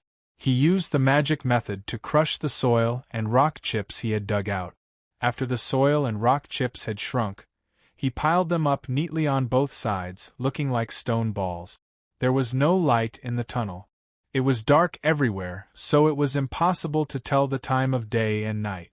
Yet, as a cultivation practitioner, he knew that more than a year had passed. It would take many years before he could reach the deep part of the earth source. He behaved calmly and silently, because nobody could talk to him here. That indistinct yet incomparably real pressure had always been in front of him, far away, high up in the sky. The unicorn wouldn't leave the Cloud Dream Mountain. If he got close to the green sky mirror, he would be discovered by the unicorn. What should he do then? There was no need to calculate things that he couldn't figure out. He would think about it later.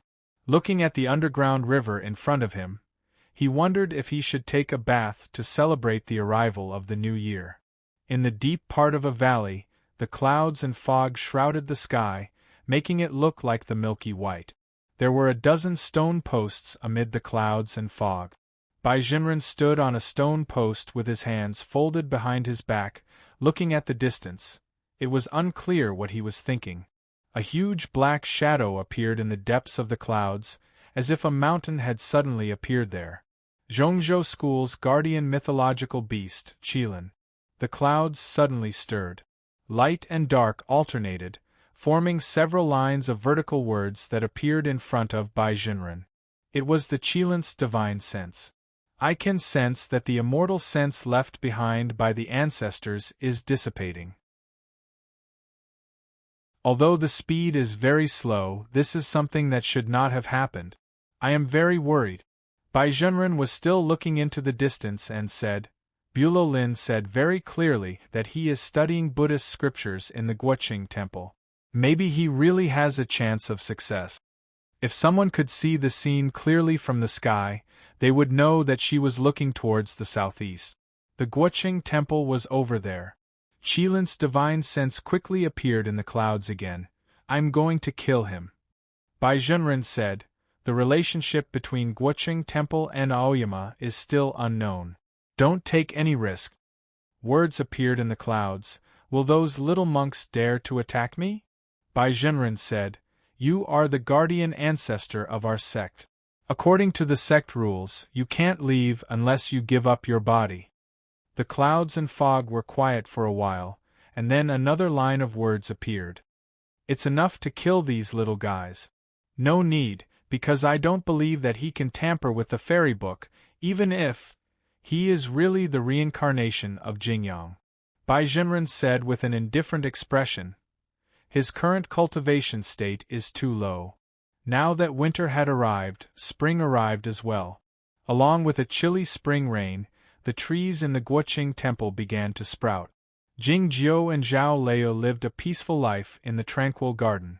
Lu Shisui spent more time taking care of the vegetable garden, so he didn't forget to ask Jing Jiu for advice on the sword work every day.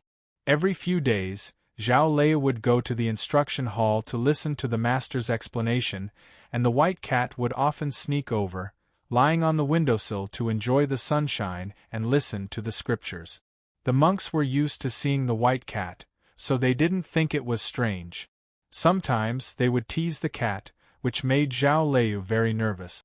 She was afraid that the cat would suddenly become violent and seriously affect the relationship between the Aoyama sect and the Guoqing temple. Nowadays, Jingju seldom went to the instruction hall. He spent most of his time lying on the bamboo chair, practicing his cultivation in the company of the spring breeze, the spring sun, and the spring rain. His cultivation state hadn't improved, but he had a deeper understanding of the Zen methods and the fairy book. One afternoon, when he opened his eyes and saw the greenery outside the wall, he realized that it was late spring. He glanced at the white cat, intentionally or unintentionally. The white cat had long forgotten how long it had lived. Anyway, except for the old guys like the round turtle and the unicorn, no one had lived longer than it. It had long lost interest in getting horny, but it still felt sleepy in spring, which meant that desire was not the most important thing in life, and lying down was the most important thing. It hadn't rained these days, so the rush cushion in front of the pagoda was very dry. Lu Shisui had also spread some carefully selected fine grass for it, so it slept very comfortably. Sometimes it even forgot the knees of a young girl. It opened its eyes and woke up, looking at the sky blankly. It suddenly remembered that there seemed to be a few pieces of paper on this rush cushion in the early spring of last year. It was the same spring sun, the same spring breeze, the same feeling of spring, and the same rush cushion. Only a few pieces of paper were missing. It stood up subconsciously and walked toward the outside of the tranquil garden, smelling the scent floating in the air. It walked past the pond, the dense forest, the small bridge, and the disciples' yard. The sound of people around it gradually rose. It lightly leaped onto the top of the wall, came to the middle of the Guoqing temple along the shadow wall, and then jumped into the pagoda forest. There was a quiet meditation room in front of it. There was no one on the stone steps, nor in the room. It was as quiet as a tomb. The white cat walked to the stone steps, curled up in a circle, and lay down. It closed its eyes and began to sleep. It slept until the sun was setting. Only then did it wake up, wondering what was wrong with it. Back to the tranquil garden, it lay down in front of the small stone pagoda and continued to sleep, but it still couldn't close its eyes. It was troubled by a very inexplicable emotion, so it didn't notice that Jingjiu was looking at it in silence. The White Mountain meditation room had been empty for a long time. In the kitchen at the front of the temple, a cook Duda, who rarely appeared, was missing. As for the young man who had never appeared, he was soon forgotten. In the most heavily guarded room of the justice hall, there were 2 monks, one old and one young. These 2 monks were Yin San and the great grandmaster of the mysterious dark sect. Yin San looked more delicate and even cute after shaving his hair, while the great grandmaster of the mysterious dark sect looked more wretched after shaving his hair, especially his red nose, which was more conspicuous and annoying. The great grandmaster of the mysterious dark sect rubbed his nose and looked behind Yin San. He could feel it clearly. Ever since he knew that Jingjiu was in the Guoqing temple, Yin San had been meditating more, but no one knew what he was thinking. The great grandmaster of the mysterious dark sect noticed that there was a slight bulge behind Yin San's neck, and it was slowly changing position. Then he smelled a very faint smell. His expression changed slightly, but he didn't dare to say anything. The smell was very faint and not smelly, but it was very uncomfortable, with a faint smell of rotten leaves, like old wood that had been left for many years. The great grandmaster of the mysterious dark sect knew that this body couldn't hold on for many years, and he didn't know if the immortal could find a way to perfectly unify the spirit and the body in 10 years. They had stayed in the Guoqing temple for many years for this purpose. The great grandmaster of the mysterious dark sect's gaze fell on the ground in front of Yin San. There was a piece of paper in front of the rush cushion, on which a few lines were written. Those words were written by Jingjiu. The great grandmaster of the mysterious dark sect didn't understand. Since the immortal didn't dare to believe his story, why did he place this piece of paper in front of him? In the blink of an eye, another year had passed. When the old and the new met, the power of heaven and earth flourished. The tranquil garden was shrouded in darkness, and only Zhao Leia's eyes could be seen. She gazed intently at Jingjiu. Jingjiu opened his eyes and released his sword will. He dipped his hand into the sword will as ink and wrote down a scripture. This time, he didn't put his left hand directly into the scripture. Instead, after a moment of contemplation, he chose a few words from the scripture and plucked them off. Pa! The fist and the palm collided. His left hand glowed for a moment and then returned to normal. In the twinkling of an eye, the cycle of life and death had been completed. Jingjiu closed his eyes again. After a long time, he opened them again and said to Zhao Leiu, who had come up to him, "It's all right." Zhao Leiu kowtowed to him. Jingjiu said, "There's still no red packet." Zhao Leiu smiled and said seriously, "I can break through the state now." Jingjiu looked at her in silence and said, "I think it's better to wait for a few more years." Zhao Leiu didn't quite understand. Her initial state of the free travel had been completely stabilized, and her Tao heart and sword will had reached the peak state. Why should she wait? She was dissatisfied with Jingjiu's lack of explanation, so she didn't sit with him this time. Under the cloud platform tree, There were still those simple fruit trays and cups with only half of the fragrance of wine on them. They couldn't even be called leftovers.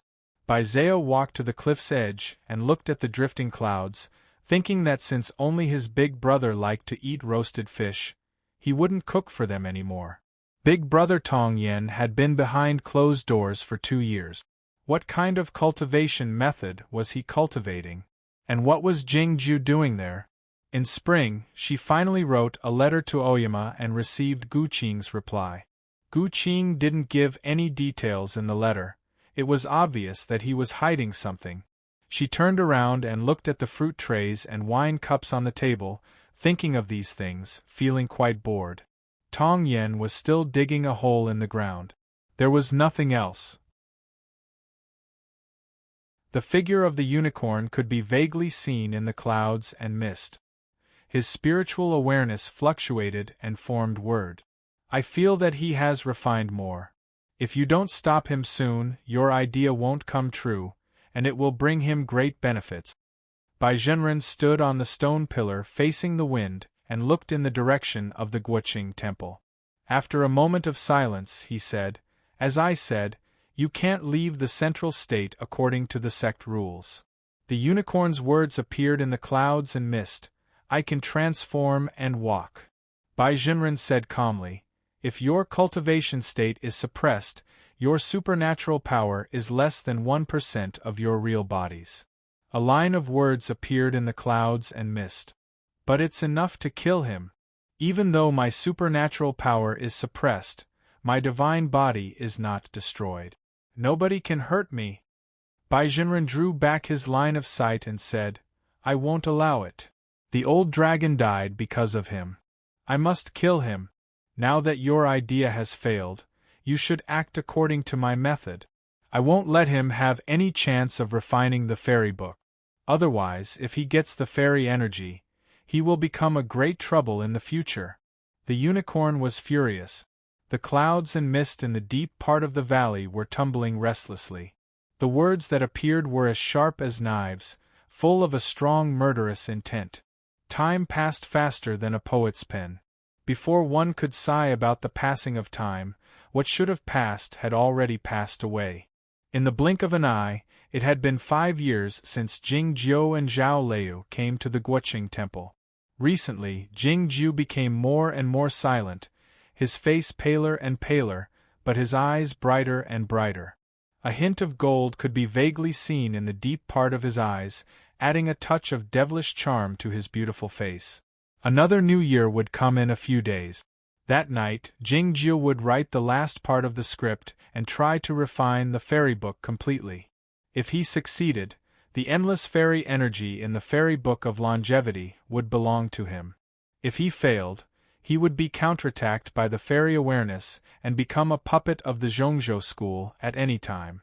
Zhao Liu still didn't understand why Jingjiu didn't agree to her breaking through the state, but he kept refining the fairy awareness at a faster pace, even at the expense of his sword source and spiritual soul. Why was he in such a hurry? This new year had a special meaning for the Guoqing temple. Duke Lu would come here to fulfill the vow on behalf of the emperor. This was a yearly event, but the scale and level of this year's event were much grander.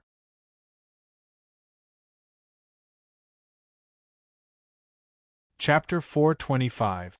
Seeing Jingjiu's pale face and the golden light in the bottom of his eyes, Zhao Liu fell silent. It wasn't quiet in the tranquil garden. The sounds of coughing could be heard once in a while.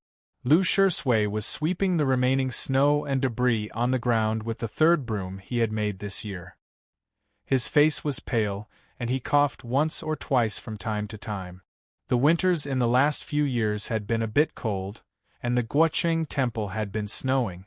As a result, the zhenqi in his body had been in conflict with each other. The white cat walked into the garden. His gaze moved back and forth between the pale faces of Jingjiu and Lu Shisui, full of pity. This pair of master and servant didn't have a good life at the moment, but Zhao Liu was the opposite. She looked much fairer now, with 2 healthy blushes on her cheeks, looking like an apple, tender and tasty. She was completely different from the girl with short, messy hair and dust all over her body when she was on the Sword Peak. The white cat walked slowly to the front of the corridor and leaped onto the wooden floor.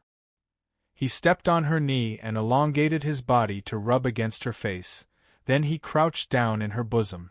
The Guoqing Temple was the largest temple in the world, and it focused on cultivating the Buddha in peace. It had a very high status in the minds of the mortals. The villagers in the vicinity didn't dare disturb the masters with firecrackers until the New Year's Day. Though there was no sound of firecrackers, the smell of the New Year's Day drifted over from the outside of the temple. Some of them were barbecued pork ribs, some were pickled fish, and some were freshly slaughtered pigs. Even though they were outside the human world and isolated by the great formation of the Zen sects, they still couldn't block out these sensations of the mortal world. This was the reason why it was so difficult to cultivate and comprehend the Zen. A few groups in Chaotian were heading toward the Guoqing Temple like these smells. This year was the 300-year anniversary of the death of the late emperor, so the royal family sent a delegation to Zhaoga City. The late emperor pretended to be dead after his abdication and passed away in the Guoqing Temple. This was one of the biggest secrets of the Jing imperial court. As such, the delegation was small in number. Besides the accompanying cavalrymen, there were only 2 officials. The official next to Duke Lu looked very calm and composed. No one knew which noble's son he was. Only the Guoqing Temple, Zhongzhou School, Aoyama sect, Shuiyu Nunnery, and Yamatsai knew about this matter. As usual, they would also send representatives. However, it had been 300 years and it was not a big deal. They just sent young disciples to burn incense to express their sincerity. At the top of Tianguang Peak, the clouds and mist had dispersed, and the sun was shining brightly. Zhuoruzhui knelt in front of the stone tablet, thinking that it was better to lie down than to kneel. What was his master trying to do? The sect master of Aoyama, Lu Ci, looked at his disciple and said, "Why are you always so lazy? Don't learn from him. Some things can't be learned." Zhuoruzhui said helplessly, "I'm really sleepy. Cultivation consumes too much energy. If I don't use my free time to recuperate, do I have to look around? Is that why you keep your eyelids drooping and don't look anyone in the eye?" Lu Ci said coldly, "When you go to the Guoqing Temple this time, you have to look when it's necessary. Don't make a mistake and don't miss anything." After a moment of silence, Zhuoruzhui said, "This disciple obeys your master." For some reason, Shuiyu Nunnery didn't send anyone to the Guoqing Temple. The representative from Yamatsai was Shiyun. He didn't go to the Cloud Dream Mountain 3 years ago to participate in the reunion of the participants of the Tao competition. It was said that he was editing the book he had written in the illusionary realm. Now that he could come to the Guoqing Temple, it meant that he had finished editing the book and had improved his cultivation state. 2 people came to the Zhongzhou school. Bai Qianjun had recovered from his injury, and his cultivation state of the Yuanying state was more stable, but he was a lot quieter than before. The other disciple had a higher status than him. He walked in the front with a veiled hat covering his head. When he passed by the plaque of the Guoqing Temple, he stopped and looked at it for a while before he started walking again. The representative from Aoyama was Zhuoruzhui instead of Guananshan, the principal disciple of the sect master. It was because Guananshan and the young swordsmen of Liangwang Peak had gone to White Town with their masters to support the army of the imperial court in the Snowland. The Zhongzhou school didn't send Tong Yen, because Tong Yen was still digging a tunnel under the ground. He had been digging in the dark underground for a few years, and he had dug through many mountains and rivers before he finally arrived at the deep part of the Earth's source. Looking at the glowing green sky mirror wrapped in the cold ice a few miles ahead, he found that he had arrived a few years ahead of schedule. He had miscalculated one thing. There was nothing in the world that was as familiar as hands and ears. He could even become familiar with things like digging holes, and thus become even faster. The dim light emitted by the green sky mirror illuminated the cave in the deep part of the earth source and his face. It was unclear whether it was because the light was too weak or it was too dark under the ground, but his raised eyebrows seemed to be a bit thicker than before. The reason he raised his eyebrows was because he didn't understand why the formidable energy that had been high above him had suddenly disappeared. Where did the Master Unicorn go? According to the sect rules of the Zhongzhou school, the unicorn, as the divine guardian animal of the mountain, couldn't leave the Cloud Dream Mountain. It was better this way, because he didn't have to worry about being discovered by the Master Unicorn and torn to pieces. Thinking of all this, he walked to the front of the green sky mirror and found the layer of ice outside the mirror was a few feet thick, looking like a huge glass cube. He reached out his hand to the surface of the ice and found the cold intent was rather dreadful. Even he felt a bone-piercing pain. Judging from the touch, this layer of ice was extremely hard, and it would be hard to break it open even with a flying sword. Sensing his arrival, a few dim lights emerged in the green sky mirror, which refracted the ice into a strange light. The figure of Qing appeared gradually. Because of the refraction, her figure was a bit distorted, and very faint, as if she would disappear at any moment. Seeing Tong Yen, Qing showed a surprised expression on her small face. She rushed to the edge of the ice, but she couldn't get out as if she was locked inside. "Are you here to save me?" "No," replied Tong Yen calmly while looking at her. Qing looked at him in bewilderment, asking, "What are you doing here then?" Tong Yen said, "I heard your cry for help, so I came here to ask you what had happened." Back when he heard Qing cry for help in the manor cave left behind by Lo Huainan, he had figured out many things. His master wouldn't respond. If he wanted to know what had happened, he had to come to the front of the green sky mirror and ask in person. As such, he began to dig a hole in the ground. He had dug for 6 years without rest, and he had finally arrived here. Qing asked in a trembling voice, "I don't know how you came here, but you must have gone through a lot of hardships. And did you come here just to ask me a question?" "Yes," said Tong Yen. Qing couldn't understand it. "Is the truth so important?" she asked while staring at him. Tong Yen said calmly, "The go pieces are black and white. The color is very important to me, and what I cultivate is the way of chess. The way of chess is to solve problems, and solving problems is to find the answers. Living was a process of searching for the answers.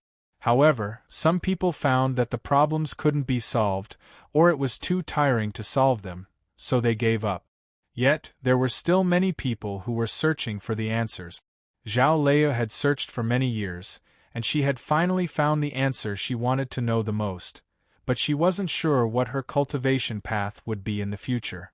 Lu Shursui didn't have any problems, so there was no need to search for the answers, except for the conflicts of Jinqi in his body.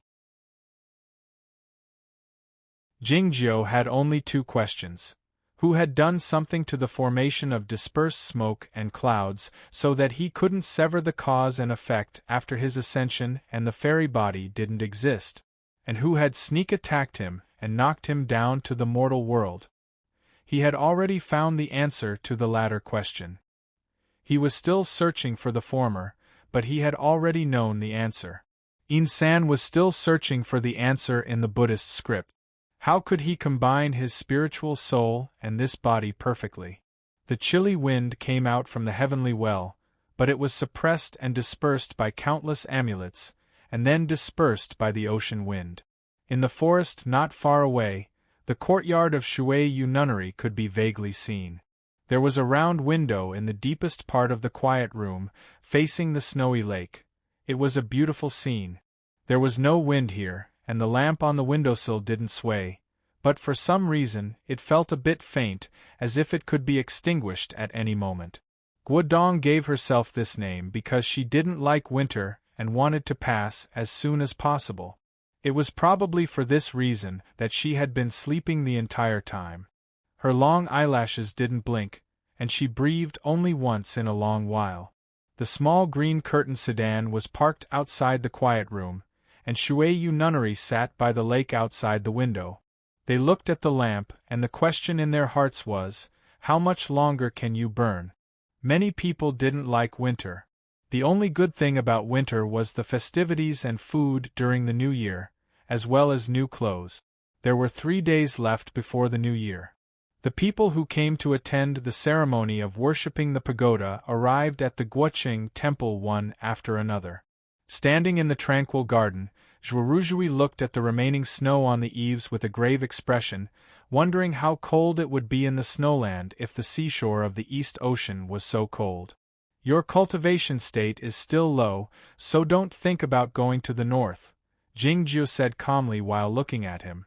Zhuoruzhui wondered why Jingjiu had the same attitude as his master. Senior Master Bai and Senior Master Imo have led the brothers of Liangwang Peak to White Town, he said. How can I stay in the south? Jingjiu said, I don't agree with what Liangwang Peak is doing. If something serious happens, the young disciples will die if they go there. Zhuoruzhui disagreed, saying, some things have to be done. Jingjiu said, you can go there after you enter the Broken Sea state. Zhuoruzhui understood the logic after some thought. Senior Master, are you expressing your confidence in me?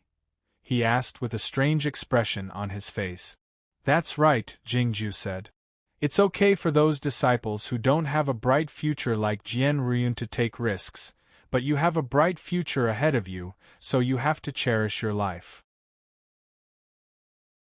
Zhuoruzhui asked while staring into Jingjiu's eyes, what if the monster invasion comes? It has come many times, Jingjiu said calmly. If it were Lu Shisui or any other disciple of Liangwang Peak, they would continue to argue with Jingjiu. Yet, Zhuoruzhui thought what his master and Jingjiu said was reasonable. A genius like himself should be saved for the critical moment to turn the tide and save the world from the disaster, and he was indeed a bit lazy. This was probably the reason why Jingjiu appreciated him. Senior Master, I think the environment here is nice. I'd like to stay here. Zhuoruzhui thought the tranquil garden was quite tranquil, much better than the guest house arranged for him by the Guoqing temple. Zhao Leu suddenly opened her eyes and said, I don't have any room. Zhuoruzhui immediately lost his spirit. He turned around and walked toward the outside, muttering with drooping eyes, she bears a grudge. She bears a grudge too much. The next day, Monk Duhai led a few doctor monks back from White Town. Zen Master stayed there with the Broadsword King to guard the place.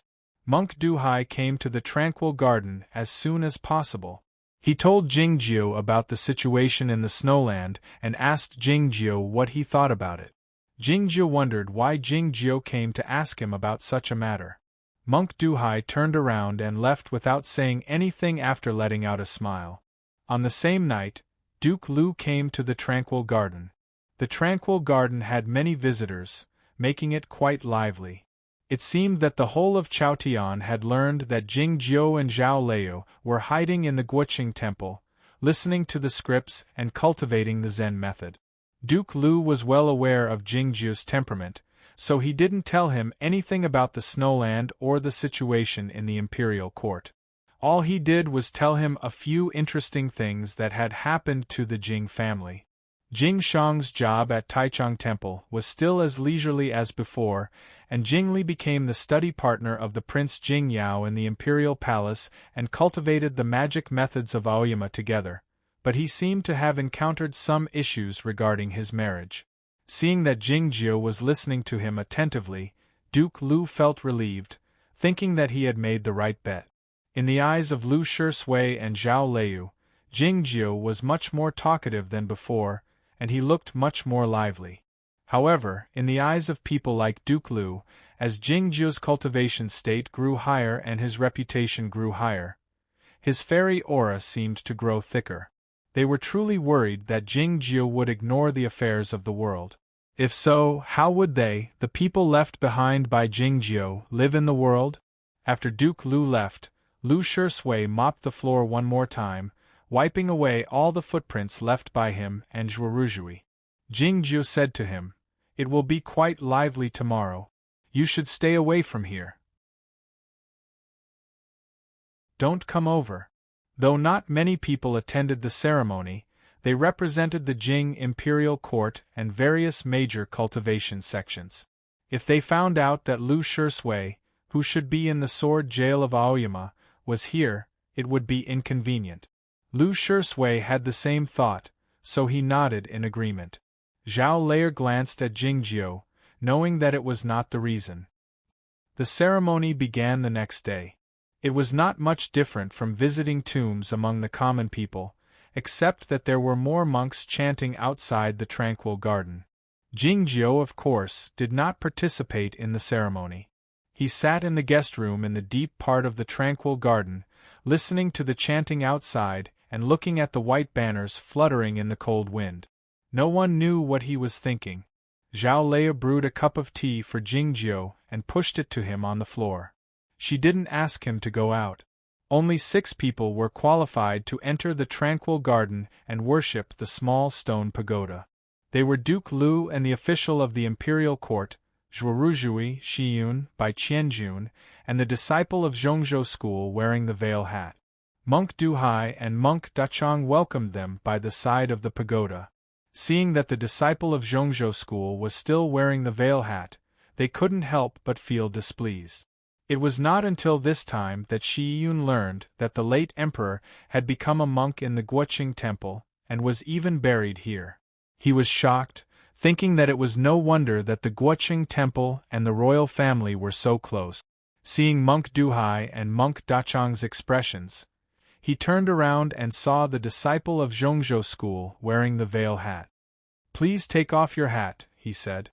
Since the monks of Guoqing temple were the hosts, it was inconvenient for them to say anything. Yamatsai had always been like this. Bai Qianjun looked at him and said coldly, "Watch your mouth." Shiyun looked at him and said calmly, "Are you sure that you are awake? Do you still consider yourself an emperor?" He referred to what had happened in the illusionary realm of the green sky mirror. Hearing this, the expression on Bai Qianjuan's face changed slightly, turning a bit livid. He had resorted to every possible means in the illusionary realm of the green sky mirror, and in the end, he had become the ruler of the world. Unexpectedly, the fairy book had fallen into the hands of Jingjiu. This event had become a legendary story in the cultivation circle, and he had become the biggest joke. Though the scholar Yamatsai was not someone who would hold a grudge, he would never forget it. In the illusionary realm, the Emperor of Qin had killed Shiyun, slaughtered his disciples, and forbade his teachings. He couldn't forget such a deep hatred even though he had left the illusionary realm. The so-called rules of the Tao competition couldn't control the hearts of people. It was then that the disciple of Zhongzhou school wearing the veil hat asked slowly, "Are you sure that you are qualified to ask me to take off my hat?" His voice was pleasant to hear, but the tone was a bit strange, like that of a child who had just learned how to speak and was not proficient yet. If Lu Shisui were here, he would recall Jingjiu, who had just arrived in the small village 30 years ago. Most importantly, the voice of this disciple of Zhongzhou school seemed to contain countless clouds and fog, which entered the listeners' hearts through their ears, making it difficult for them to breathe. Shiyun held his breath slightly, knowing that his opponent had a very high cultivation state, and that he was far from his match. Yet, he didn't give up. "The dead are the most important," he said while looking at the person. "Moreover, he is the late emperor. What you said makes sense. The dead are always worthy of sympathy. But you have to remember that even the emperor is not qualified to ask me to take off my hat, not to mention a junior like you." The disciple of Zhongzhou school took off his hat and yelled at Shiyun. Shiyun felt a pain in his chest, as if he had suffered a heavy blow, and spat out a mouthful of fresh blood. The people in the tranquil garden were stunned speechless when they saw the face of the disciple of Zhongzhou school and the 2 horns on his head.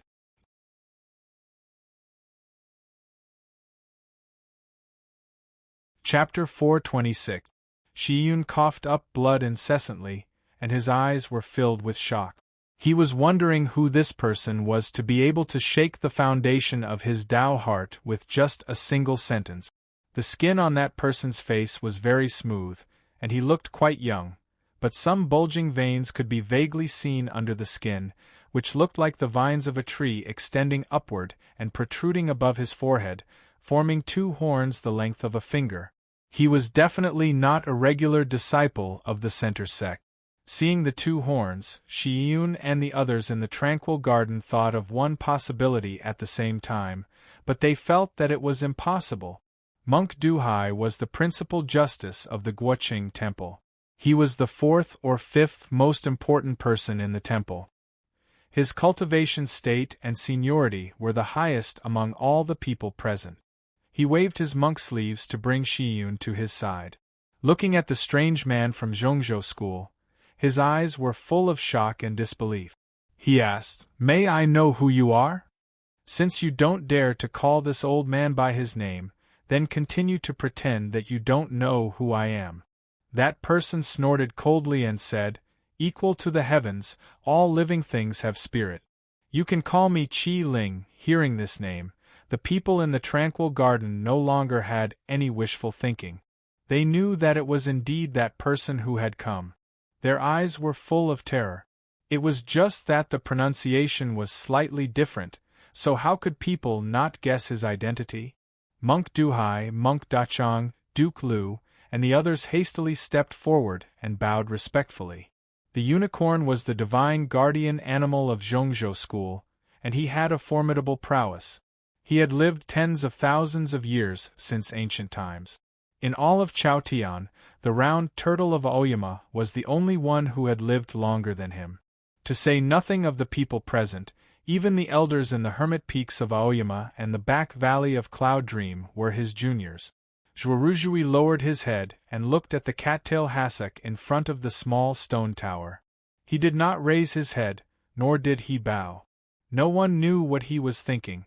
Monk Duhai bowed and said, "I wonder, why did Mr. Qi appear in the human world today?" "I'm looking for someone," said Qi Ling indifferently. Monk Duhai's expression changed slightly, asking, "Who is it?" The people in the tranquil garden were also astonished, wondering who in this world was worth this person leaving the Cloud Dream Mountain just to see. Qi Ling suddenly shouted, "Jing Jiu! Come out!" The roar was like a landslide. A fierce wind blew in the tranquil garden. The white banner fluttered in the wind as if it would be torn into pieces at any moment. Smoke and dust were shaken out from the cracks in the flagstones, dazzling the eyes. A moment later, the echoes of the roar gradually disappeared. The smoke and dust settled again, and there was no other movement. After a moment of silence, Qi Ling turned to Zhuoruzhui and asked, "Where is he?" Zhuoruzhui lowered his head and looked at the dust that was scattered evenly on the ground. He looked calm, but he was actually shocked. The back of his shirt was soaked in cold sweat. Qi Ling's gaze was like a sharp blade that cut into his Tao tree. "I don't know what you're talking about," Zhuoruzhui said listlessly. "If you are looking for my martial uncle, you have to go to Aoyama. This is the Guoqing temple." Qi Ling ignored him and said in a cold voice, "Jingjiu is studying Buddhism here. Has he become a tortoise?" "Of course. The ancestor of your Aoyama sect was a tortoise to begin with." Zhuoruzhui curled his lips, thinking that he would stab Qi Ling a few times with his sword if he could defeat him. Otherwise, how could he face the master round turtle when he returned to Tianguang Peak? Duke Lu wanted to step out and say something, but he couldn't even breathe due to the formidable energy of this divine animal from ancient times, let alone open his mouth. Qi Ling's voice grew increasingly brutal as he said, "If you don't come out, I'll tear down this garden and this shabby temple." Monk Duhai couldn't bear listening to him any longer. He took a step forward against the formidable energy and sighed, "Old mister, if so, our Guoqing temple has no choice but to deploy the Great Formation." The cultivation sects in Chaotian had their own resources, so they all had formidable great formations of their mountain gate. Qi Ling shot him a sideways glance and asked, "Little monk, do you think that formation can trap this old man?" Monk Duhai said with a bitter smile, "I hope it can trap you for 3 days. I believe that Zen Master will be able to come back from the snowland by then." This was supposed to be a threat, but it sounded rather helpless when it came out from this highly achieved monk's mouth. The Guoqing Temple seldom had the experience of fighting with others, let alone facing such an important figure that day. Moreover, the divine animal unicorn of Zhongzhou School had been a friend of the Grandmaster of the Zen sects, and the Guoqing Temple had been built with the help of the unicorn. As such, it was impossible for the Guoqing Temple to attack him with all its strength. Qi Ling had sensed the hidden meaning in this statement. "This is a matter between me and the Aoyama sect. You guys shouldn't get involved," he said with a slightly relieved expression. Monk Duhai sighed and advised, "For the sake of the late emperor, could old Mr. talk about it after the worship of the pagoda is over? The imperial court of the Jing clan has always been filial to me. If it were any other time, I wouldn't mind putting it aside for the time being, but not today." Qi Ling fixed his gaze on the deep end of the tranquil garden, revealing an irresistible energy. There was a reason why he chose to make things difficult for Jingjiu today. The time before Jingjiu finally assimilated the fairy book was the most likely to go wrong. If he was disturbed, all of his previous efforts would be in vain. Bai Zhenren still hoped to carry out the original plan and let the fairy awareness enter Jingjiu's body successfully.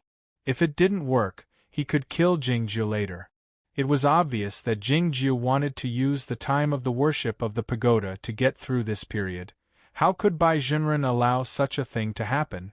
Sensing the terrifying energy exuded by Qi Ling, the people in the tranquil garden became very nervous and quiet. Monk Duhai had a bitter expression on his face. He knew that the Guoqing Temple had to stop all of this, so he was ready to break the prayer beads on his wrist to inform the chief monk to come out of closed-door training and activate the great formation in the temple. Suddenly, a creaking sound broke out in the tranquil garden. A door was pushed open. At the same time, a clear and emotionless female voice rang out. "Master, wait a minute. There's no need to disturb the chief monk. We are guests. How can we embarrass our host?" Zhao Leu and Jingjiu walked out from the back room of the tranquil garden. Coming to the middle of the courtyard, Jingjiu looked at Qi Ling and asked calmly, "What do you want from me?" Upon hearing this, all the people in the tranquil garden were stunned. Qi Ling's words and behavior were extremely overbearing, but no matter how angry they were, they didn't dare to criticize him. Instead, they were very respectful, even to the wounded Shi Yun. It was because the opponent was the unicorn. No matter how rude and unruly Zhuo Ruzhui behaved, he only dared to stare at the ground. How could he dare to look at the opponent? But Jingjiu dared to look at the opponent's eyes in such a calm and composed manner. How could he not know who the opponent was? Yet, Qi Ling didn't show any reaction. In his eyes, Jingjiu should behave in such a manner, if Bai Zhenren's guess was correct. Looking into Jingjiu's eyes, Qi Ling said with an indifferent expression, "I've come to ask you one thing. If you don't give me a good answer, I'll kill you." "Speak," said Jingjiu. A painful and brutal expression showed in Qi Ling's eyes as he yelled sternly, "Why did you kill the old dragon?" Hearing this, the people in the tranquil garden were shocked again, unable to believe their ears. Back when the fiend prison was in turmoil, Zhaoga City suffered many earthquakes. Though the populace didn't know the reason, they knew the truth. The king of the underworld broke out of the prison and perished together with the old dragon. Judging from what Qi Ling said, it seemed that this event had something to do with Jingjiu.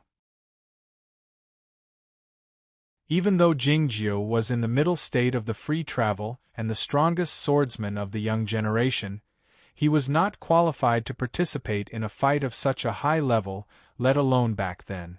In the next moment, the people remembered some details of the incident in the fiend prison.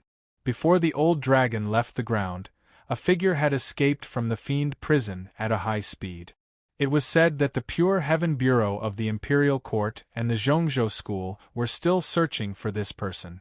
Was it possible that Shi Yun and Bai Qianjun fixed their gazes on Jingjiu? They recalled the miraculous movement of Jingjiu in the illusionary realm of the green sky mirror, and had a preposterous feeling. Among these people, Duke Lu was the one who knew the inside story best. It was he who arranged for Jingjiu to enter the fiend prison back then. Hearing what Qi Ling said, Qi Ling felt his legs turn to jelly. "I'm the chief of Taichung Temple, and I'm in charge of the fiend prison. Do you have any proof for what you said?" he asked. "If I had proof, he would have died a long time ago," Qi Ling yelled. The violent wind whipped up again in the tranquil garden, followed by an unimaginably formidable energy. Everybody felt it hard to breathe. Jingjiu, who was in the center of the energy, was like a boat in the eye of the storm, on the verge of being destroyed. It was then that a cat's meow suddenly burst out outside the tranquil garden.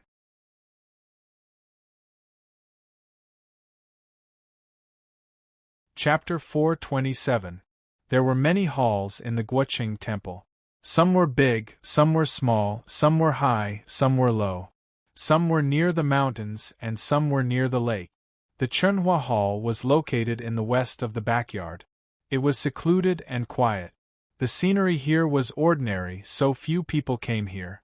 But no one knew that if one sat on the eaves on the left side of the Chenhua Hall, he could see the tranquil garden through the two hills in front of him.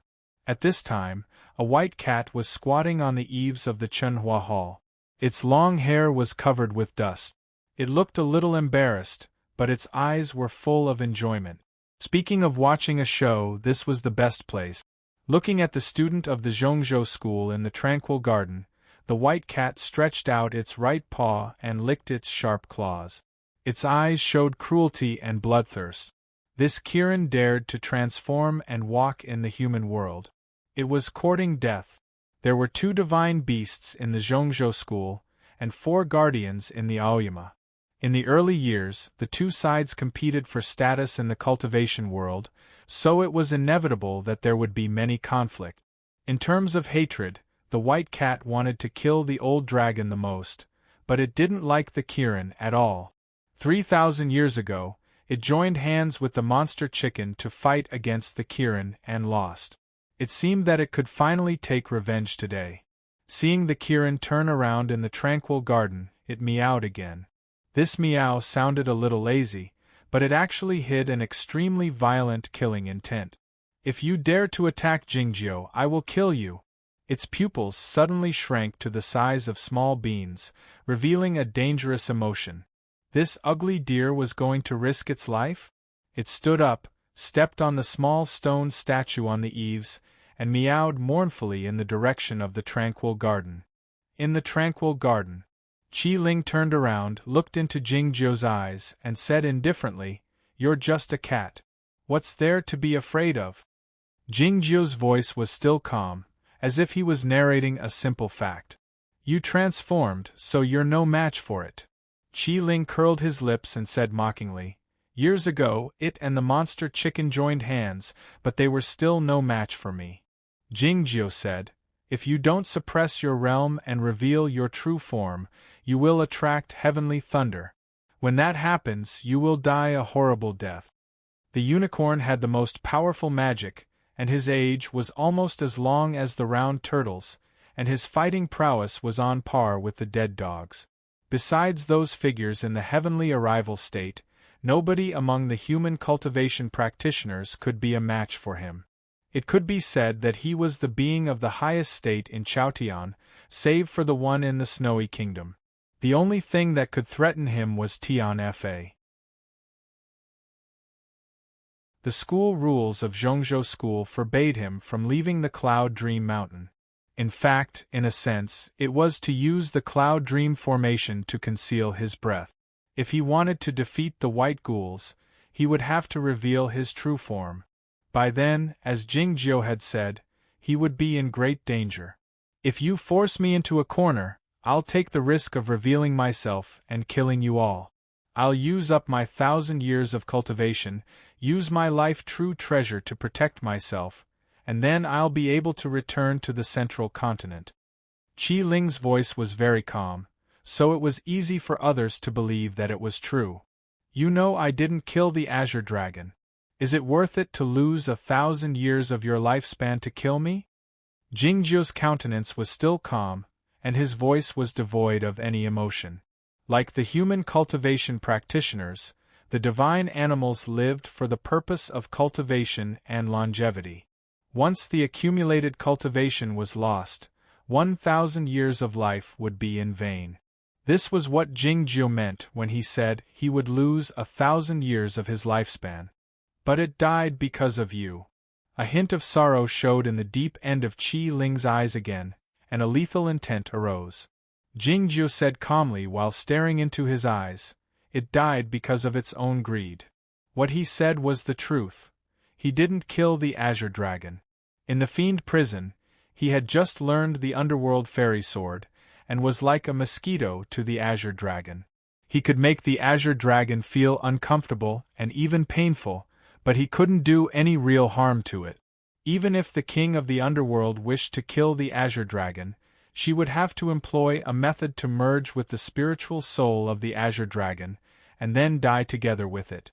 The divine animals like the unicorn and the Azure Dragon had natural divine bodies that were almost indestructible. If the Azure Dragon hadn't been so greedy that he wanted to eat Jingzhou and the king of the underworld, he wouldn't have been able to be killed. And don't you know the evil deeds the Azure Dragon has done in the fiend prison? Do you want me to tell you now? Jingzhou said with a nonchalant expression. Qi Ling said sharply, "Shut up. No matter how eloquent you are, you will die today for sure." As he said this, the energy from the ancient times enshrouded the tranquil garden again. This time, the lethal intent contained in the energy was more intense and tangible. By Qianjun, Shiyun and the monk Dachang couldn't stand still anymore. They sat down on the ground with their legs crossed and employed the Zhen Yuan Zen method to protect their sea of awareness, closing their eyes. Duke Lu had already fallen to the ground. Staring at the ground, Zhuoruzhui's clothes were soaked with cold sweat again. "Young senior master is the treasure of our Aoyama, much more precious than me. You killed him like this. Aren't you afraid of the consequences?" he yelled sternly. A being like the unicorn was too formidable for a young disciple like Zhuoruzhui. If he hadn't seen the round turtle so often and gotten used to it, he wouldn't have spoken at all. The Aoyama often killed people, but rarely threatened anyone. If it happened once in a while, it must be serious. The meowing of a cat could be heard in the distance, sounding extremely dreadful. Qi Ling lifted his head to look at the sky, a hint of tiredness showing in his eyes. Tens of thousands of years ago in Chaotian, the Zhongzhou school and the Aoyama sect didn't exist yet. At the time, he and the old dragon traveled across the mountains and seas, killing and eating whoever they wanted to. Under such circumstances, he would swallow Jingzhou whole even though the white ghost was watching from a distance. He didn't care about the war between the Aoyama sect and the Zhongzhou school. The lives would be plunged into misery and suffering. Those who died were humans, so it had nothing to do with him. He pulled back his gaze and looked at Jingzhou, saying calmly, "It looks like it'll be hard to kill you today." Jingzhou said, "Yes." Qi Ling said, "I won't leave like this. You have to pay the price for what you have done. At least, you can't keep the fairy book any longer." It seemed that the Zhongzhou school had already found out something. Even though they didn't have any evidence, they were convinced that the turmoil in the fiend prison was caused by Jingzhou. Under the circumstances, it was unacceptable for the Zhongzhou school to let Jingzhou keep the fairy book of longevity. He made this request on behalf of the Zhongzhou school. Though it was not a reasonable request, it was nevertheless reasonable. Duke Lu and the others opened their eyes and looked at Jingzhou, wondering if he would agree to the request. Jingzhou said, "You have said so much. In fact, this is the purpose of your visit today. If the unicorn really wanted to kill him, Why would he reveal his identity in the Guoqing temple? The purpose of the Zhongzhou school was to make use of the fiend prison to disrupt the final process of tempering the fairy book. Qi Ling said, in the illusionary realm of the green sky mirror, the process of you obtaining the fairy book was improper and against the rules. Even though we didn't say anything, it doesn't mean we won't talk forever. What Jingjiu wanted to know was why the Zhongzhou school didn't show up until today, though it had been 6 years since the event, and he had tempered most of the fairy awareness in the fairy book. It wasn't until now that Jingjiu had figured out the reason why the unicorn showed up. The fairy book of longevity would be tempered soon, and it would probably be done tonight. This was the most crucial moment. If the process was disturbed or even interrupted, he would most likely be attacked by the remaining fairy awareness in the fairy book, and he might even die right away. What the unicorn intended to do was to kill Jingjiu to avenge the old dragon, but in fact, he intended to disturb Jingjiu's mental state, and his ultimate goal was to kill Jingjiu. Being controlled by the fairy awareness was no different from death. It was even worse. Though it seemed to be a roundabout way, if he died in the process of tempering the fairy book tonight, the whole event would have nothing to do with the unicorn. Nobody was willing to wage an all-out war against the Aoyama sect, not even the Zhongzhou school, which was known as the leader of the orthodox cultivation sections. The unicorn had a plan to interrupt the process of tempering the fairy book. Jingjiu didn't want to waste too much time at the beginning, so he asked directly, "What is the right way?" Qi Ling said nonchalantly, "As long as you can prove that you have a strength far superior to your peers, this old man will admit that you are qualified to obtain the fairy book." Jingjiu asked calmly, "How can I prove it?" Qi Ling said, "I'll suppress my cultivation state to the Yuanying state, and you'll use your flying sword to withstand 3 strikes from me. As long as you survive, you'll win." Zhuoruzhui's gloomy voice rang out, "You're really shameless." Shi Yun opened his eyes and said angrily, "It's a false accusation if you don't have any proof. This fight is bullying the weak. I object to it." A cultivator in the Yuanying state had a slight advantage over a cultivator in the middle state of the free travel, and he only needed to withstand 3 strikes. It seemed fair. However, the unicorn was born with a godly body that was indestructible, and his strength could shake the heavens. The human cultivation practitioners were no match for him, so this fight was not fair at all. The crowd thought that Jingjiu wouldn't accept it, and it was the truth. "I'm not stupid," Jingjiu said earnestly while staring at Qi Ling. Qi Ling said icily, "I believe that you don't want to push me to the last step. This is my last condition." Jingjiu said, "I want benefits." The expression in Qi Ling's eyes changed slightly, as he thought that the immortal guessed that this person was the reincarnation of Jingyang, but it didn't seem like it. Jingjiu didn't know what was on Qi Ling's mind, as he said, "The Zhongzhou school wants to lend me the green sky mirror. I'd like to enter the illusionary realm to study it again."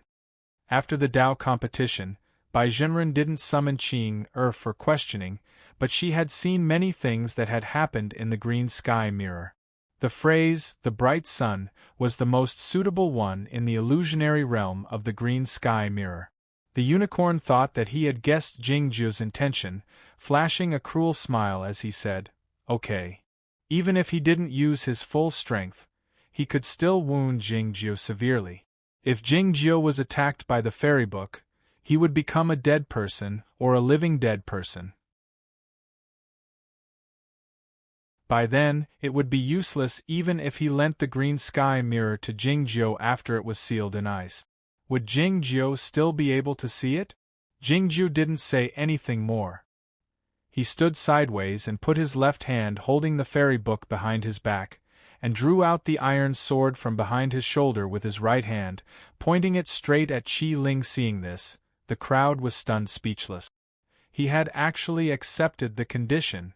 Taking 3 blows from the unicorn head-on was a sure death.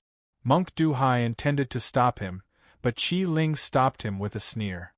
He looked at Jingjiu and said earnestly, "You're an interesting junior, but I won't let you win."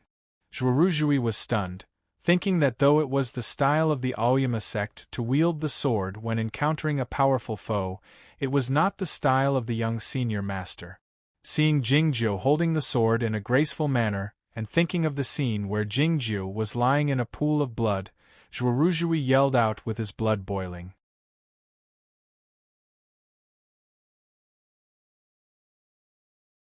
Chapter 428. Zhuoruzhui was very excited. He yelled loudly, and his voice cracked at the end. It sounded a bit ridiculous. What he said was even more absurd and ridiculous. Everyone knew that Jingzhou held the fairy book in his left hand and couldn't let it go, so he could only put it behind his back. But what he said sounded like he was really letting the Kylin use one of his hands. Besides, a sword practitioner in the state of free travel didn't need the help of the sword incantation. What was the difference between one hand and two hands? The Kylin ignored this crazy disciple of Aoyama, who dared not look at him with his head lowered. He stared into Jingzhou's eyes and said, "Right here."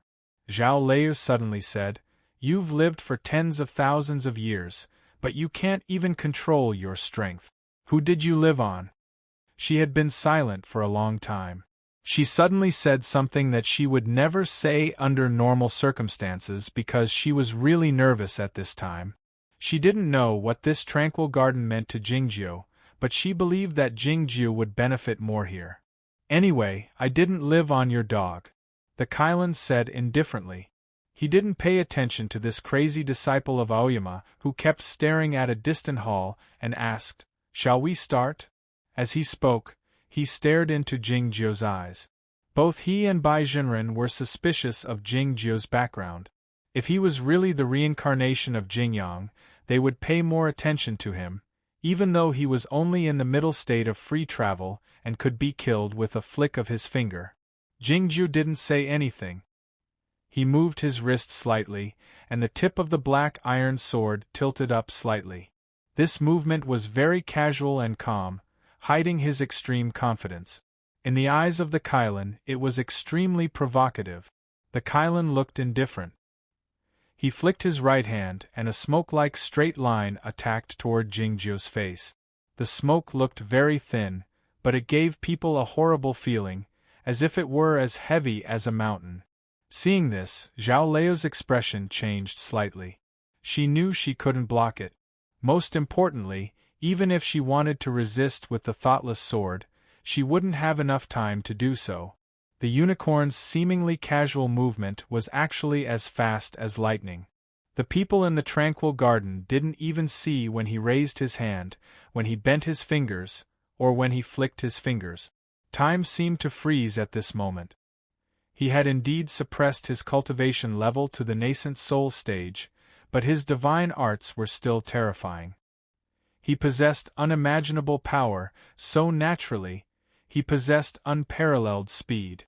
No matter how one looked at it, it was impossible for Jingzhou to avoid Qilin's finger, no matter how mysterious and unpredictable his netherworld fairy sword was. But he blocked it. When the Qilin was staring at his eyes, he was also looking at the Qilin. What he was looking at was not Qilin's hand, nor was it Qilin's shoulder, nor was it the traces of Qilin's clothes being blown up by the wind, but Qilin's eyes. The Qilin's eyes moved slightly, and he moved. Moreover, he had already calculated the place where that finger would land. The wide and ugly black iron sword broke through the air and returned. It was like a piece of armor, blocking in front of his body. Covered his eyes, and it also covered the sky. Since it could even cover the sky, nothing could pass through it. That wisp of smoke fell accurately on the black iron sword. The melted dirt on the surface of the black iron sword seemed to have become elastic, sinking slightly, and then bouncing back quickly. The tangible power continued to flow into the sword, spreading in all directions, and finally returned to the air, producing a dozen invisible airwaves. Finally, all of this was presented in the form of sound. A soft sound was heard, and then it turned into a terrifying boom in a very short time. Boom! It was like a heavenly thunder had exploded on the ground. Even if all the bells in the world rang at the same time, it would be impossible to cover it up. The airwaves rolled up everything in the tranquil garden, and smoke and dust rose. Zhuorujui's face turned pale. Shi Yun spat out another mouthful of blood. Bai Qianjun grunted and took 2 steps back. And this was the result after Monk Duhai and Monk Dachong had helped to isolate it. Just how much godly power was contained in that finger that was like a light smoke. A sword flicked. The sound shook the 9 heavens. All the monks in the Guoqing temple heard it, and they walked out of the temple, looking in the direction of the backyard in confusion. The villagers who were preparing to celebrate the new year outside the temple also heard it clearly, wondering which village the heavenly thunder came from for it to make such a noise. In the vegetable garden, Lu Shui was a bit worried when he heard the loud noise. He could tell that it was not the heavenly thunder. Seeing his expression, Xiao He said softly, "How about you go and have a look?"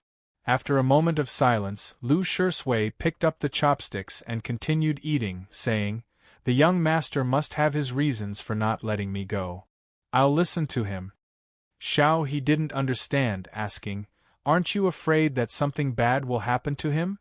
Lu Shui picked up the chopsticks and stirred the shredded beef with pickled vegetables into the rice, and ate a big mouthful, saying vaguely, "The young master will be fine." Jing Jiu had something to do. When the smoke and dust settled, he was no longer in the same place, but had retreated into the roofed corridor. His body had created a gap a few feet deep in the roofed corridor, as if he had sunk into it. A dozen faint and distinct sword wills came out along with his hair and clothes, and his born shapeless sword body had already manifested. The unicorn had merely pointed his finger casually, but he had forced Jing Jiu to use all of his sword wills. It was true that the unicorn had merely used the cultivation state of the Yuanying state, but his true body was too powerful. As mentioned earlier, he was the top swordsman in Chaotian, save for the one in the Snowy Kingdom. What shocked the people in the tranquil garden was not the prowess of the unicorn, because it was known to all. It was the fact that Jing Jiu didn't fall down. Jing Jiu walked out from the roofed corridor, the wood shavings falling off his clothes, and fresh blood seeped out from the corners of his mouth. He lifted up his left hand holding the fairy book and wiped the blood off the corners of his mouth. Then, the blood was burned into a puff of green smoke, leaving no trace behind. Nobody noticed that a few strands of green smoke had entered his left hand through the cracks between his fingers. Seeing this, Shi Yun was shocked speechless, and Bai Qianjun was even more shocked that Jing Jiu had withstood a blow from the unicorn. The unicorn took a step forward with narrowed eyes. It was then that a shout broke out in the tranquil garden. The first blow. The speaker was still Zhuoruzhui, and what he shouted was something that everybody already knew. He didn't intend to ease the tense atmosphere, but he intended to interrupt the rhythm and buy some time for Jing Jiu to recover. It was then that he didn't lift his head. Looking at the black iron sword hanging by Jing Jiu's side, he thought that the sword should be broken. The whole of Oyama knew that the sword Jing Jiu had inherited was the sword of Senior Master Mo of Shiyue Peak. There was nothing special about this iron sword, except that it was a bit wide. As Jing Jiu's cultivation state grew higher and higher, more and more people felt pity for him, thinking that this iron sword wasn't good enough for him. Zhuoruzhui had the same thought. Crack! A crack appeared on the surface of the black iron sword, and then it gradually grew bigger. Seeing this, Zhuoruzhui felt helpless, thinking that he had told him earlier that this sword of Jing Jiu's was not good enough, and that it was useless except for being stained with some poison. "How dare you point it at this old man with such a broken iron?" the unicorn demanded while staring into Jing Jiu's eyes. Jing Jiu didn't say anything. He raised the iron sword in his hand again. Pa! The heavy object fell to the ground. It wasn't that the iron sword was broken. It was that a piece of rust on the iron sword had peeled off and dropped to the ground like a stone, breaking into a few pieces. Would the iron sword break into pieces like this piece of rust later? Though Jingjiu was wounded badly, he didn't show any fear. He was still pointing the sword at the unicorn. The tip of the sword moved up and down along with the movement of his wrist. Bai Qianjun had figured out the intention of Jingjiu, and he was extremely angry, wondering if Jingjiu was fishing. How dare he do such a thing to the divine guardian animal of our sect? It was extremely rude. As the iron sword moved up and down, the black, thick, and ugly rust peeled off a bit more, exposing some bright spots on the sword. All of a sudden, a gust of wind rose, and Jingjiu's figure suddenly turned illusionary. He arrived in the sky outside the tranquil garden, and then landed on a mountain a few miles away like a flickering candle flame. This kind of movement was unpredictable and fast. Even the escape method of heaven and earth of the Zhongzhou school couldn't compare to it.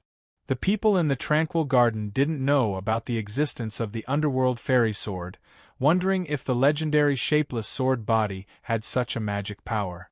The expression on Shi Yun's face changed slightly, as he recalled the fairy illusionary movement that Jingjiu had demonstrated in the illusionary realm of the green sky mirror. The expression on Bai Qianjuan's face grew even more terrible. On Mount Buzhou in the illusionary realm, he and dozens of swordsmen of the Qin kingdom were killed by Jingjiu in such a state. How could he forget it? He didn't expect Jingjiu to employ such a mysterious and unpredictable sword style in the real world, and it seemed that his sword style was even more powerful than Jingjiu's. The expression in the unicorn's eyes grew colder, indicating his anger and lethal intent. He was even more certain now that the figure who had escaped from the fiend prison was this person, and it was this person who had killed the old dragon.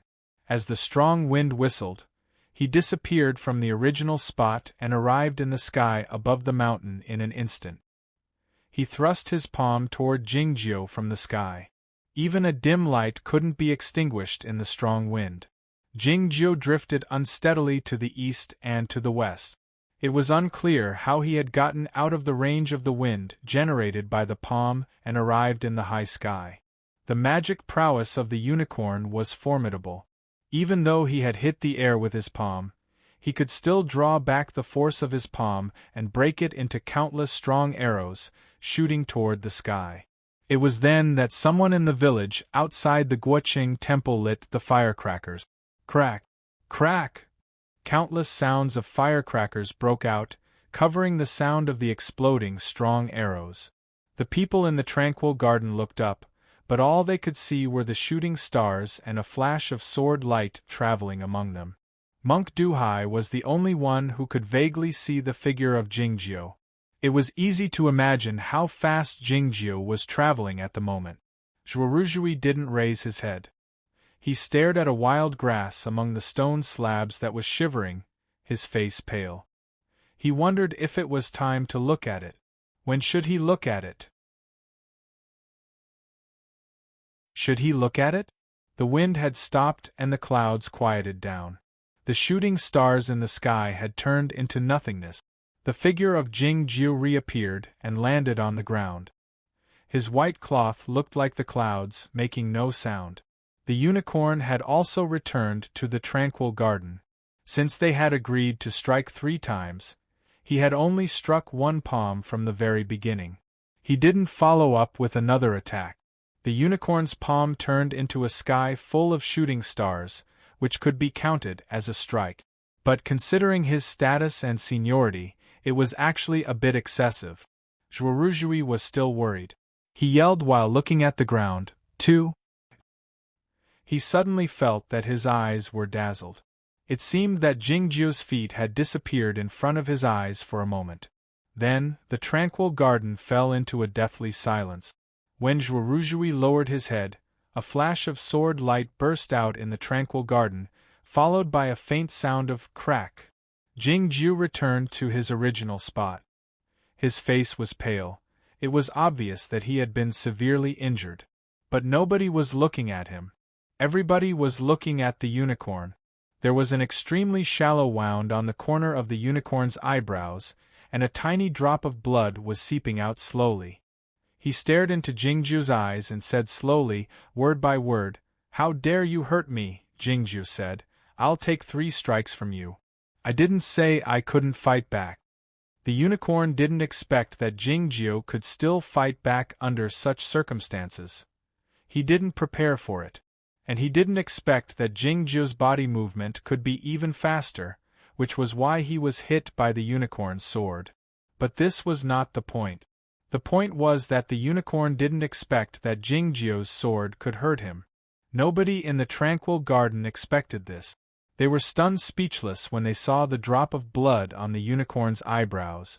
How could a young man in the middle state of the free travel, who had cultivated for less than 30 years, be able to hurt the unicorn? How could this be possible? Zhuoruzhui was also shocked when he heard the conversation. Even if the unicorn had suppressed himself to the yuanying state, how could the divine body be broken? What kind of sword did you use? My own sword is definitely not good enough. I'm afraid that not all the main swords in the 9 peaks of Aoyama can do it. Did you use the thoughtless sword? Looking at the back of Jingju, Zhao Lei pinched a sword spell with her left hand to suppress the restless thoughtless sword in the sword pill. Monk Duhai knew more about the inside story. He looked at Jingju, wondering if Jingju was using the lone sword, which was the sharpest in the legends. In the vegetable garden, Lu Shisui looked at the bracelet on his wrist, which was buzzing excitedly, wondering what had happened in the Guoqing temple. Jingju didn't say anything. He raised the black iron sword in his hand again and aimed at the unicorn. Along with his movement, the rust on the black iron sword fell off, revealing the extremely bright sword body. Monk Duhai looked at the sword and sensed the sharp, destructive, and violent complicated energy coming from it. He asked in shock, "What sword is this?" Jingju's eyes became a bit empty, and his voice became even colder, just like the sword. The sword of the universe.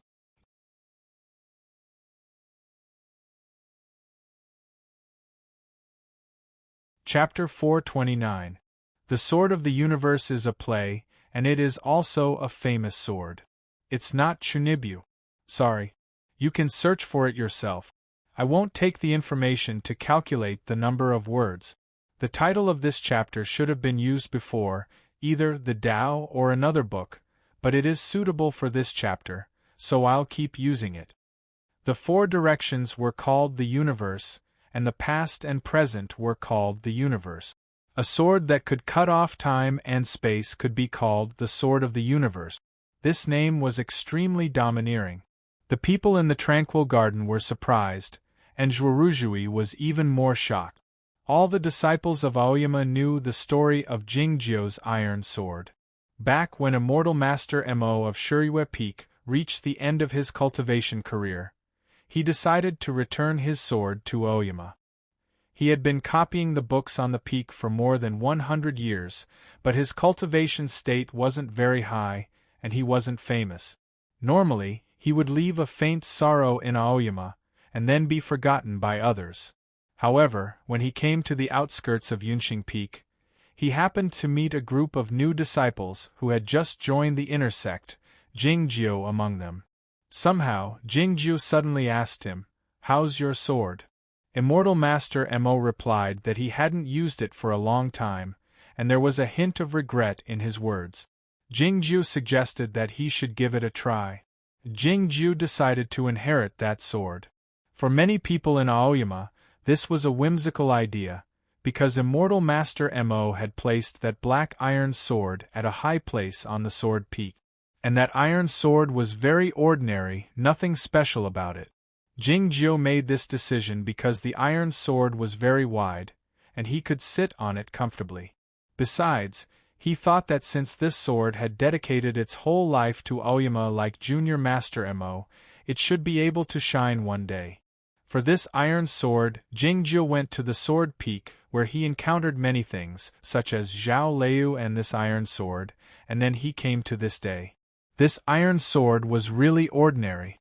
Even the flying swords of the disciples of Liangwang Peak were much better than it, not to mention the main swords of the 9 peaks of Aoyama. No one knew what happened next on the iron sword. During the cultivation tournament of the plum meeting, Jingjiu was trapped in the deep part of the snowland with a bone-chilling coldness.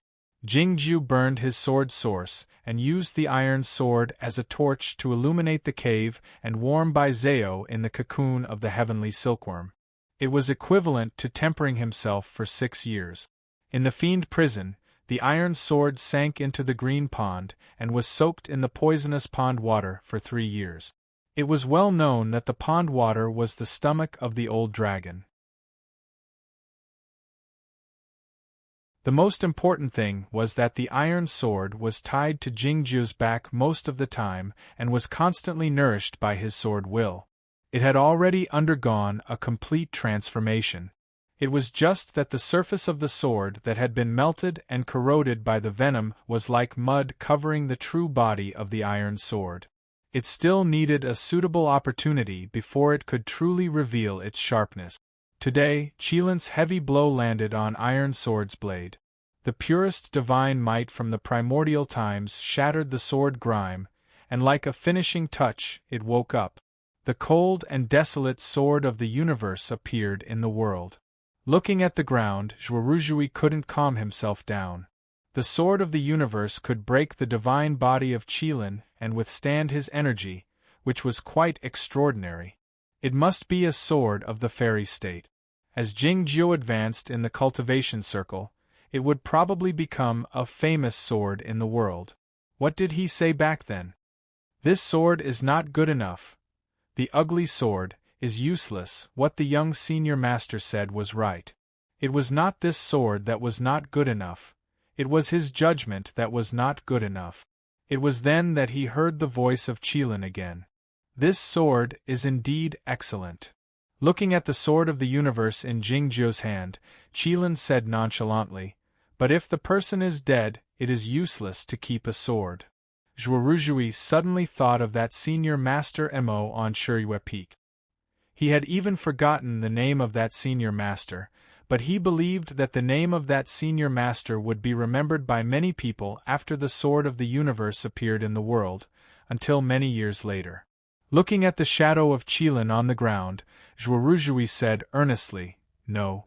Even if the person is dead, as long as the sword is still with him, it will still be with him." Before the swordsmen of Aoyama died, they would usually choose to return their swords to Aoyama. After that, the disciples of the later generation would inherit the swords, and the sword would shine again. It was the sword, the Tao, and the spirit of Aoyama that were passed down from generation to generation. The sword was the spirit of Aoyama. As long as the sword was with him, Aoyama would be with him. Squatting on the eaves of the distant hall, the white cat stared at the scene in the tranquil garden, his cold and gloomy eyes full of envy, thinking that Gu Qing was indeed lucky. Before he left Aoyama, Jingjiu had decided to make Gu Qing the sect master. But it was not important. What was important was that he wanted to get a better sword for Gu Qing, and now the sword was here. The commotion caused by Qilin and Jingjiu had alarmed many monks in the Guoqing temple. The chanting of Zen sounds could be heard in the temple, and the great formation was about to be activated.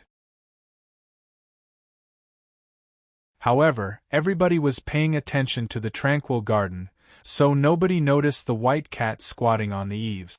If you really wanted to kill Qilin, why didn't you stay in the tranquil garden? Why did you squat here? A voice rang out behind the white cat. It was unclear when a young monk with delicate features came to the eaves of Chenhua Hall and sat down by the white cat. The white cat shot a glance at the young monk, his eyes full of mockery, as he thought that if he were here, the fight wouldn't have taken place today. The young monk said earnestly, "But Qilin knows that you are here. Meow? Do you think that deformed deer will give up? Of course not. Those ugly things on the Cloud Dream Mountain are all hot-tempered. Even if they don't dare kill Jingjiu in front of so many people, they will at least hurt him. As far as I'm concerned, the The silly deer intends to wound Jingjiu severely and then let him be attacked by the fairy puppet. In this way, he won't have to take the blame. In that case, it's a good idea. Meow? The white cat was quite disdainful, thinking that the monk didn't understand Jingjiu at all. That guy is the most insidious and cunning one. Who can trick him? Besides me, he must have other tricks up his sleeve. Maybe he will kill this long deer. The young monk let out a faint smile, asking, "Why don't you go and help him then? What is my identity and status? It's impossible for the principal guard of Aoyama to join hands with those juniors to attack Qilin. If Qilin is wounded severely by Jingjiu later, I don't mind sneak attacking him. But if the same thing happened in the fiend prison, I won't be able to stand it." Thinking of the old dragon who had died in front of him, the white cat meowed regretfully.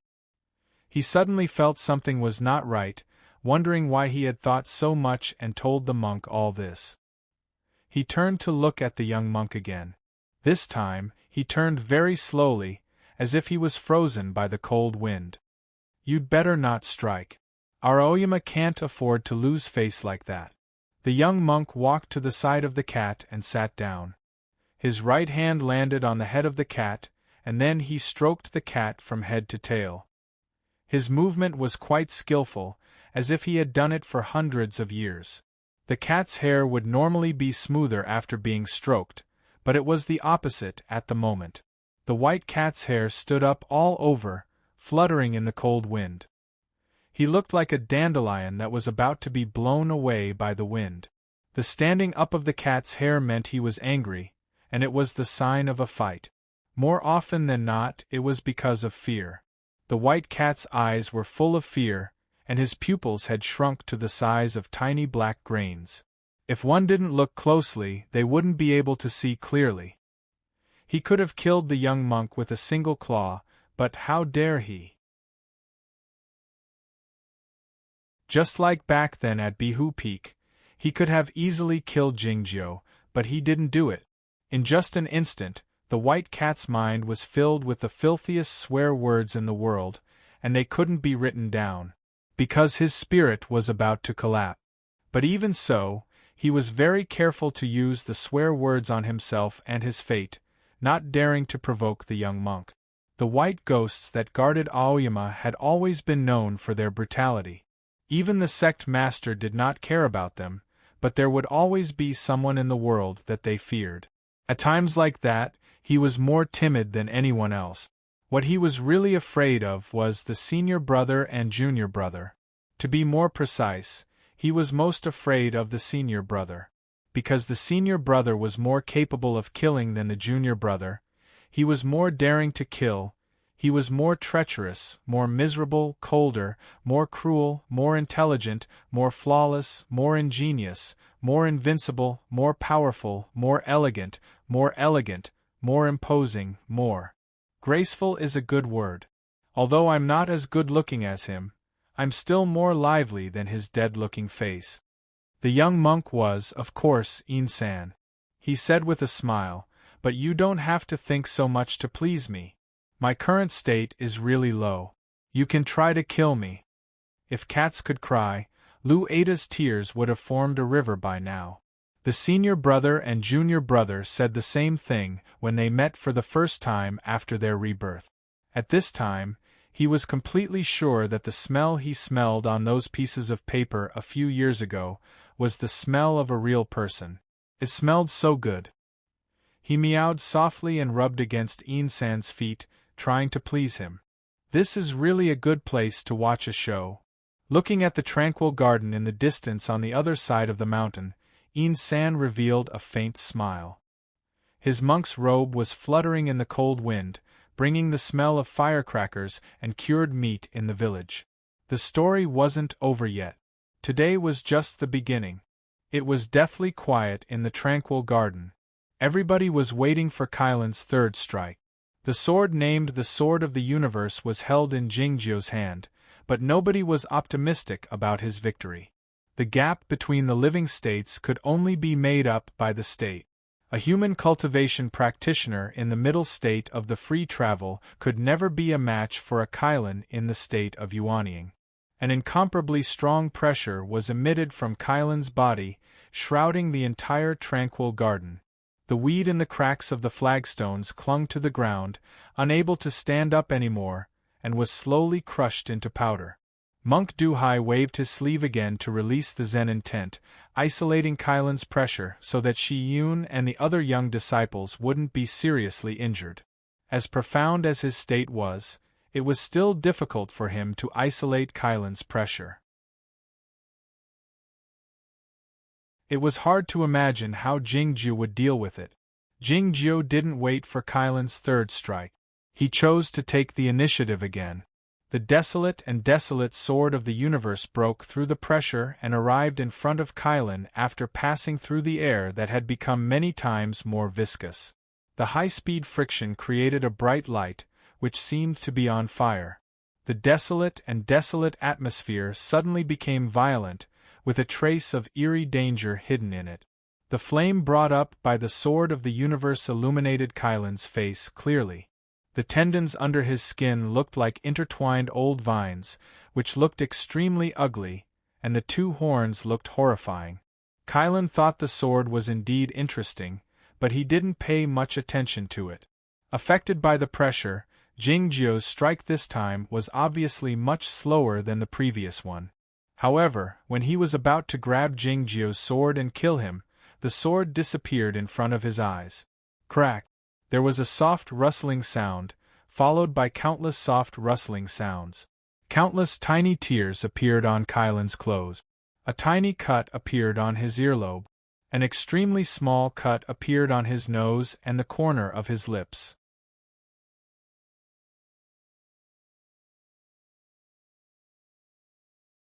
Chapter 430. It was so fast. Seeing this, the people in the tranquil garden were stunned speechless. Zhuoruzhui didn't see it, but he heard the sound of the sword breaking through the air. Bai Qianjuan's face was ashen, as he was fully aware that he would have been killed by Jingjiu if he were standing in front of Jingjiu. Fast was sometimes used to describe the sharpness of the sword, but more often it was used to describe the speed of the sword. The sword of the universe had become much thinner after the stains on it were removed, looking like a piece of paper. As such, it could exert its speed and sharpness to its fullest. Its sharpness wasn't as good as the lone sword, but its speed was much faster than the lone sword. Its speed wasn't as fast as the thoughtless sword, but it was more lethal than the thoughtless sword. In a sense, the sword of the universe had a perfect balance in terms of speed and sharpness, which matched well with Jingjiu's underworld fairy sword. As a result, the unicorn was wounded by Jingjiu even though he was prepared for it. What's the point? Looking at the sword shadows created by Jingjiu's cloth, the unicorn said nonchalantly, "Though you and your sword are fast enough, it's still not powerful enough." As a divine animal of the highest state in Chaotian, the unicorn still had a godly body even after transforming into a human being. Though the sword of the universe was powerful enough to pierce his skin, it couldn't inflict deeper wounds on him. Even if there were thousands of such wounds and thousands of drops of blood, what could the unicorn do? The violent wind suddenly rose in the tranquil garden. It was because the unicorn had taken a deep breath. He had prepared for a long time, and the next strike would be as powerful as a thunderbolt. How could Jingjiu withstand it? The residual shadows created by Jingjiu's cloth suddenly dispersed, and he disappeared from the original spot, as he was about to leave the tranquil garden. Now that Jingjiu couldn't withstand it, he had to leave first to avoid the tranquil garden filled with ancient energy. Any fast swordsman would make the same choice at such a moment. Yet, Monk Duhai was a bit worried. It was because he knew that Jingjiu was not a regular swordsman, and he guessed that Jingjiu was about to take a risk. The unicorn sneered once, and his energy rose up from the ground, blocking the path leading to the sky. Boom! The gate of the tranquil garden was smashed open. Jingjiu came out with over a dozen sword light. The Qilin transformed into a streak of clear light and followed behind. Its speed was not inferior in the slightest. In fact, it seemed to be a bit faster, and it was full of might. Today was the day when the pagoda was being worshipped. There were a lot of ordinary monks performing rituals and chanting sutras outside the tranquil garden. Right now they were withdrawing, they had not completely withdrawn yet. The Qilin arrived with great pressure, stirring up countless violent gales. The wind swept up fallen leaves and gravel, and the sky darkened. It was a scene of chaos. It was unknown how many monks fell to the ground, bleeding from their heads. The grand formation of the Guoqing temple was finally activated. Accompanied by the chanting of sutras and the sound of wooden fish, more than 3,000 sutra characters rose into the air from various palaces, meditation rooms, and stone pagodas, turning into a sky full of Buddha fire. Clear flame Venerable's mountain protecting array. This formation completely isolated the tranquil garden and sealed everything inside. Even if the Qilin wanted to break out of the formation, it would take some time. The Qilin paid no attention to these things. He was still chasing after Jingjiu. Wherever he passed by, the big trees toppled, the ancient bells fell to the ground, and the ground was a mess. Jingjiu was traveling among the 3,000 Buddha flowers like a ghost. Sometimes he even looked like a Buddha fire. Clear flame Venerable's mountain protecting array prevented him from leaving the Guoqing temple. But in a relatively small area, the underworld fairy sword's strange movements had brought him many benefits. Facing the Qilin's pursuit, he managed to hold on for some time, but he couldn't shake him off. The Buddha fire in the sky suddenly disappeared, and so did the streak of clear light that was chasing after it. A faint cracking sound was heard. The figures of Jingjiu and the Qilin appeared. The sword in his hand had pierced into the Qilin's chest, blood gushing out incessantly. The sword of the universe didn't pierce deep into the Qilin's body, only a few inches, but why didn't the Qilin evade the sword? The gate of the tranquil garden had been destroyed. Monk Duhai saw the scene at that moment. As the Buddha fire died out, Jingjiu appeared, raising the sword in his hand. The clear light disappeared, and the Qilin appeared, taking a few steps forward. In a sense, it wasn't Jingjiu who pierced the Qilin with the sword, but the Qilin who bumped into the sword. It was like a rabbit bumping into a tree, or a man bumping into something. This absurd scene meant that Jingjiu had achieved the real unity of movement and stillness. Not to mention his cultivation state, this kind of body movement was really unimaginable. The Qilin didn't get angry because of the injury, and there was no pain in his deep and serene eyes. He was still indifferent. Do you think your scheme has succeeded? Don't forget that I haven't struck yet. The pursuit of the Buddha fire in the sky was only the first half of the pursuit. The Qilin hadn't launched the third strike that he had been preparing for a long time. Jingjiu sensed the unshakable feeling coming from the body of the sword, as if it had merged with a huge mountain. He knew that the Qilin had locked the sword of the universe with the Qilin's divine body. Given his current cultivation state and strength, he couldn't pull the sword of the universe out of the Qilin's body. He had three choices at the moment. The first was to abandon the sword and run away. The second was to explode all of his sword source and try to pierce the sword of the universe through the Qilin's body to wound him severely. The third was to stand on the same spot, holding the hilt of the sword of the universe and waiting to receive the most terrifying strike from the Qilin. Jingjiu chose the third option, even though he might be smashed into a pile of minced meat. If you could cultivate to the peak of the broken sea state, I might be a bit afraid of you with this sword. But you are just a weakling now, so... The Qilin didn't strike. He continued to enhance his energy and pressure until it reached the highest level. Then he shouted, "Go to hell!" No sooner had he finished speaking than he punched toward Jingjiu's face. The seemingly simple punch contained the weight of a real mountain. And the Qilin's fist was even more terrifying than a common magic treasure. Facing such a terrifying fist, Jingjiu didn't show any emotion. He took half a step back, exposing his left hand, which had been behind his back the whole time.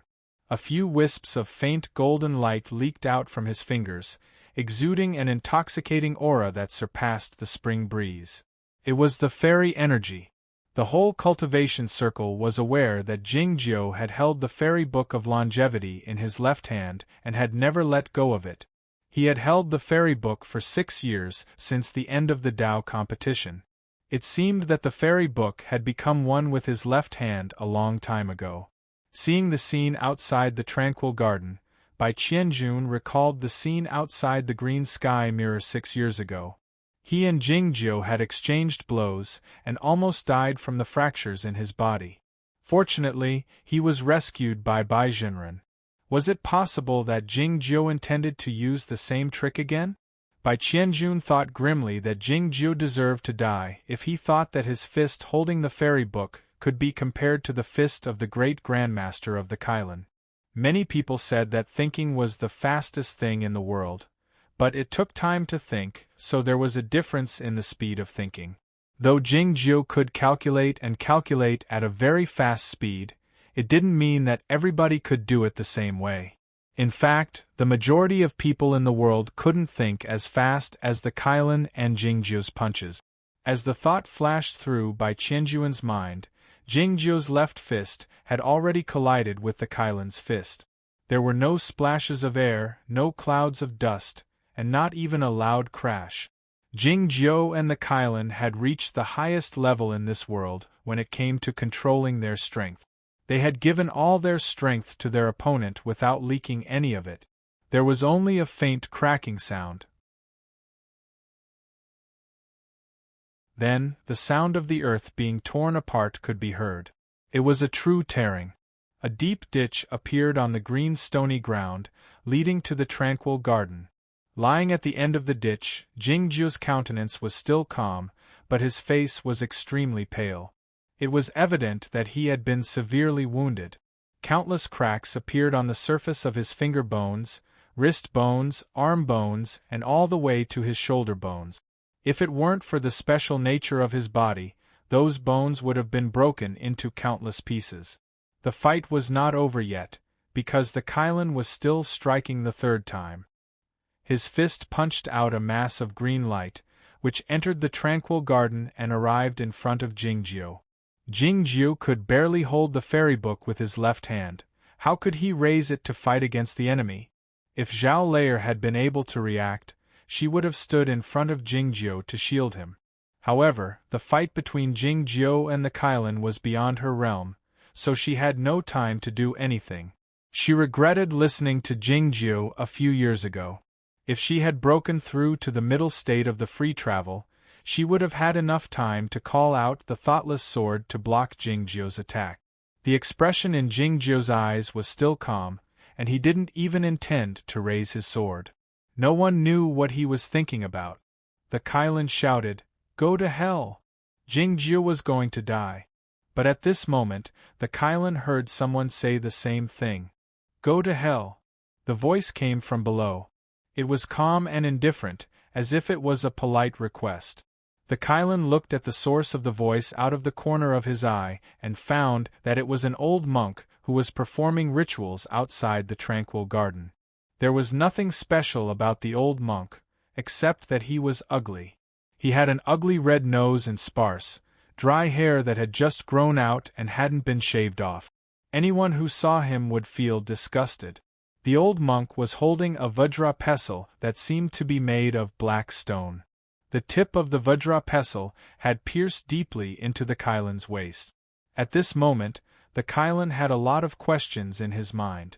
When he showed up from the Buddha fire, his spiritual awareness had completely grasped the situation and found the old monk lying on the ground. It was unknown whether he was dead or alive. When did the old monk sit up? Why didn't he sense it? And when did the old monk pierce the Vajra pestle into his body? More importantly, what was this Vajra pestle? The Zen power was profound, but there were a few wisps of black smoke lingering on its surface.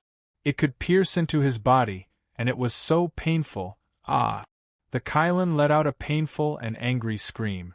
The Vajra pestle had hurt him, including his dignity.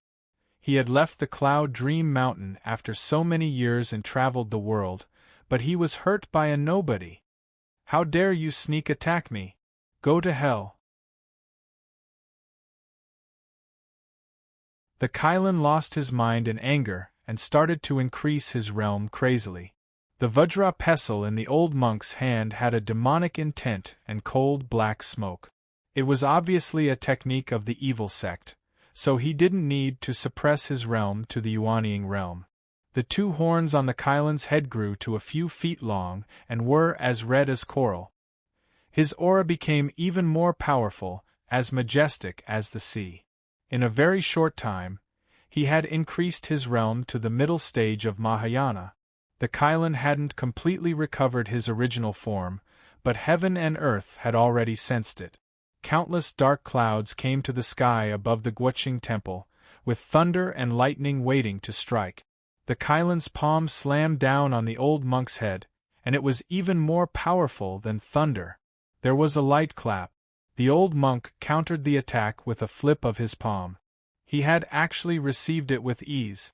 The black smoke, which carried a sinister and violent aura, seeped out from the old monk's palm. It mixed with the golden light that shot out from the Chilin's palm, becoming bright yet dark. It was like magma that was about to condense, illuminating his ugly face even more clearly. Even if you were in your original form, I wouldn't be afraid, let alone now. The old monk looked at the Kylan and laughed. His smile was full of greed and complacency. He didn't look like a strong cultivator with a high realm, but more like a monster that saw delicious food. The Kylan was suddenly alarmed. That was real danger, even more dangerous than the hidden thunder in the dark clouds. Even if he was far weaker than his original form after his transformation, how many people in the world could take the full force of the middle stage of Mahayana? He couldn't care so much anymore. He howled and wanted to change back to his original form. He had to leave this place even if he had to take the risk of the thunder. However, the old monk didn't give him the chance. He rolled his eyes and kicked out like lightning, hitting the Kylan's thigh heavily. There was a loud boom. The Kylan flew into the sky and turned into a small black dot. It turned into a line and flew to the horizon, collapsing a mountain on the way. The next moment, the milky white light of a magic treasure could be seen shining on the mountain. The dark clouds and thunder fell, but they didn't stop the black dot. On the eaves of Chenhua Palace, the white cat looked at the Kylan who was spitting blood and fell to the other side of the mountain. A trace of fierceness flashed in its eyes. It was about to chase after the Kylan, but it felt something tighten around its neck. San grabbed the hair behind its neck and held it in his arms.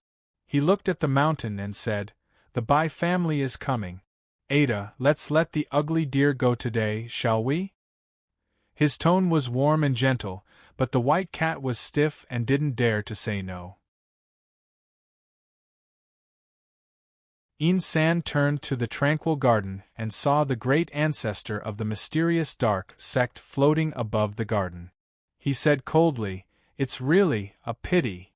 The white cat didn't know that he was talking about the great ancestor of the mysterious dark sect. It thought he was saying that it was a pity that the Kylan escaped, so it meowed twice to show its agreement. Then it asked cautiously with the spiritual awareness, "Immortal, is this a trap set by you and your brother to deal with the center sect?" Jingjiu escaped to the outside of the garden with the netherworld fairy sword, but he happened to fall beside the great ancestor of the mysterious dark sect. It didn't look like a coincidence, but a trap. The Kylan is just a side business. San looked at Jingjiu, who had just stood up from the ditch, and said, "The person I want to kill is him." Everything happened too fast. Just as the Kylan's fist was about to fall on Jingjiu, he was seriously injured by an old monk.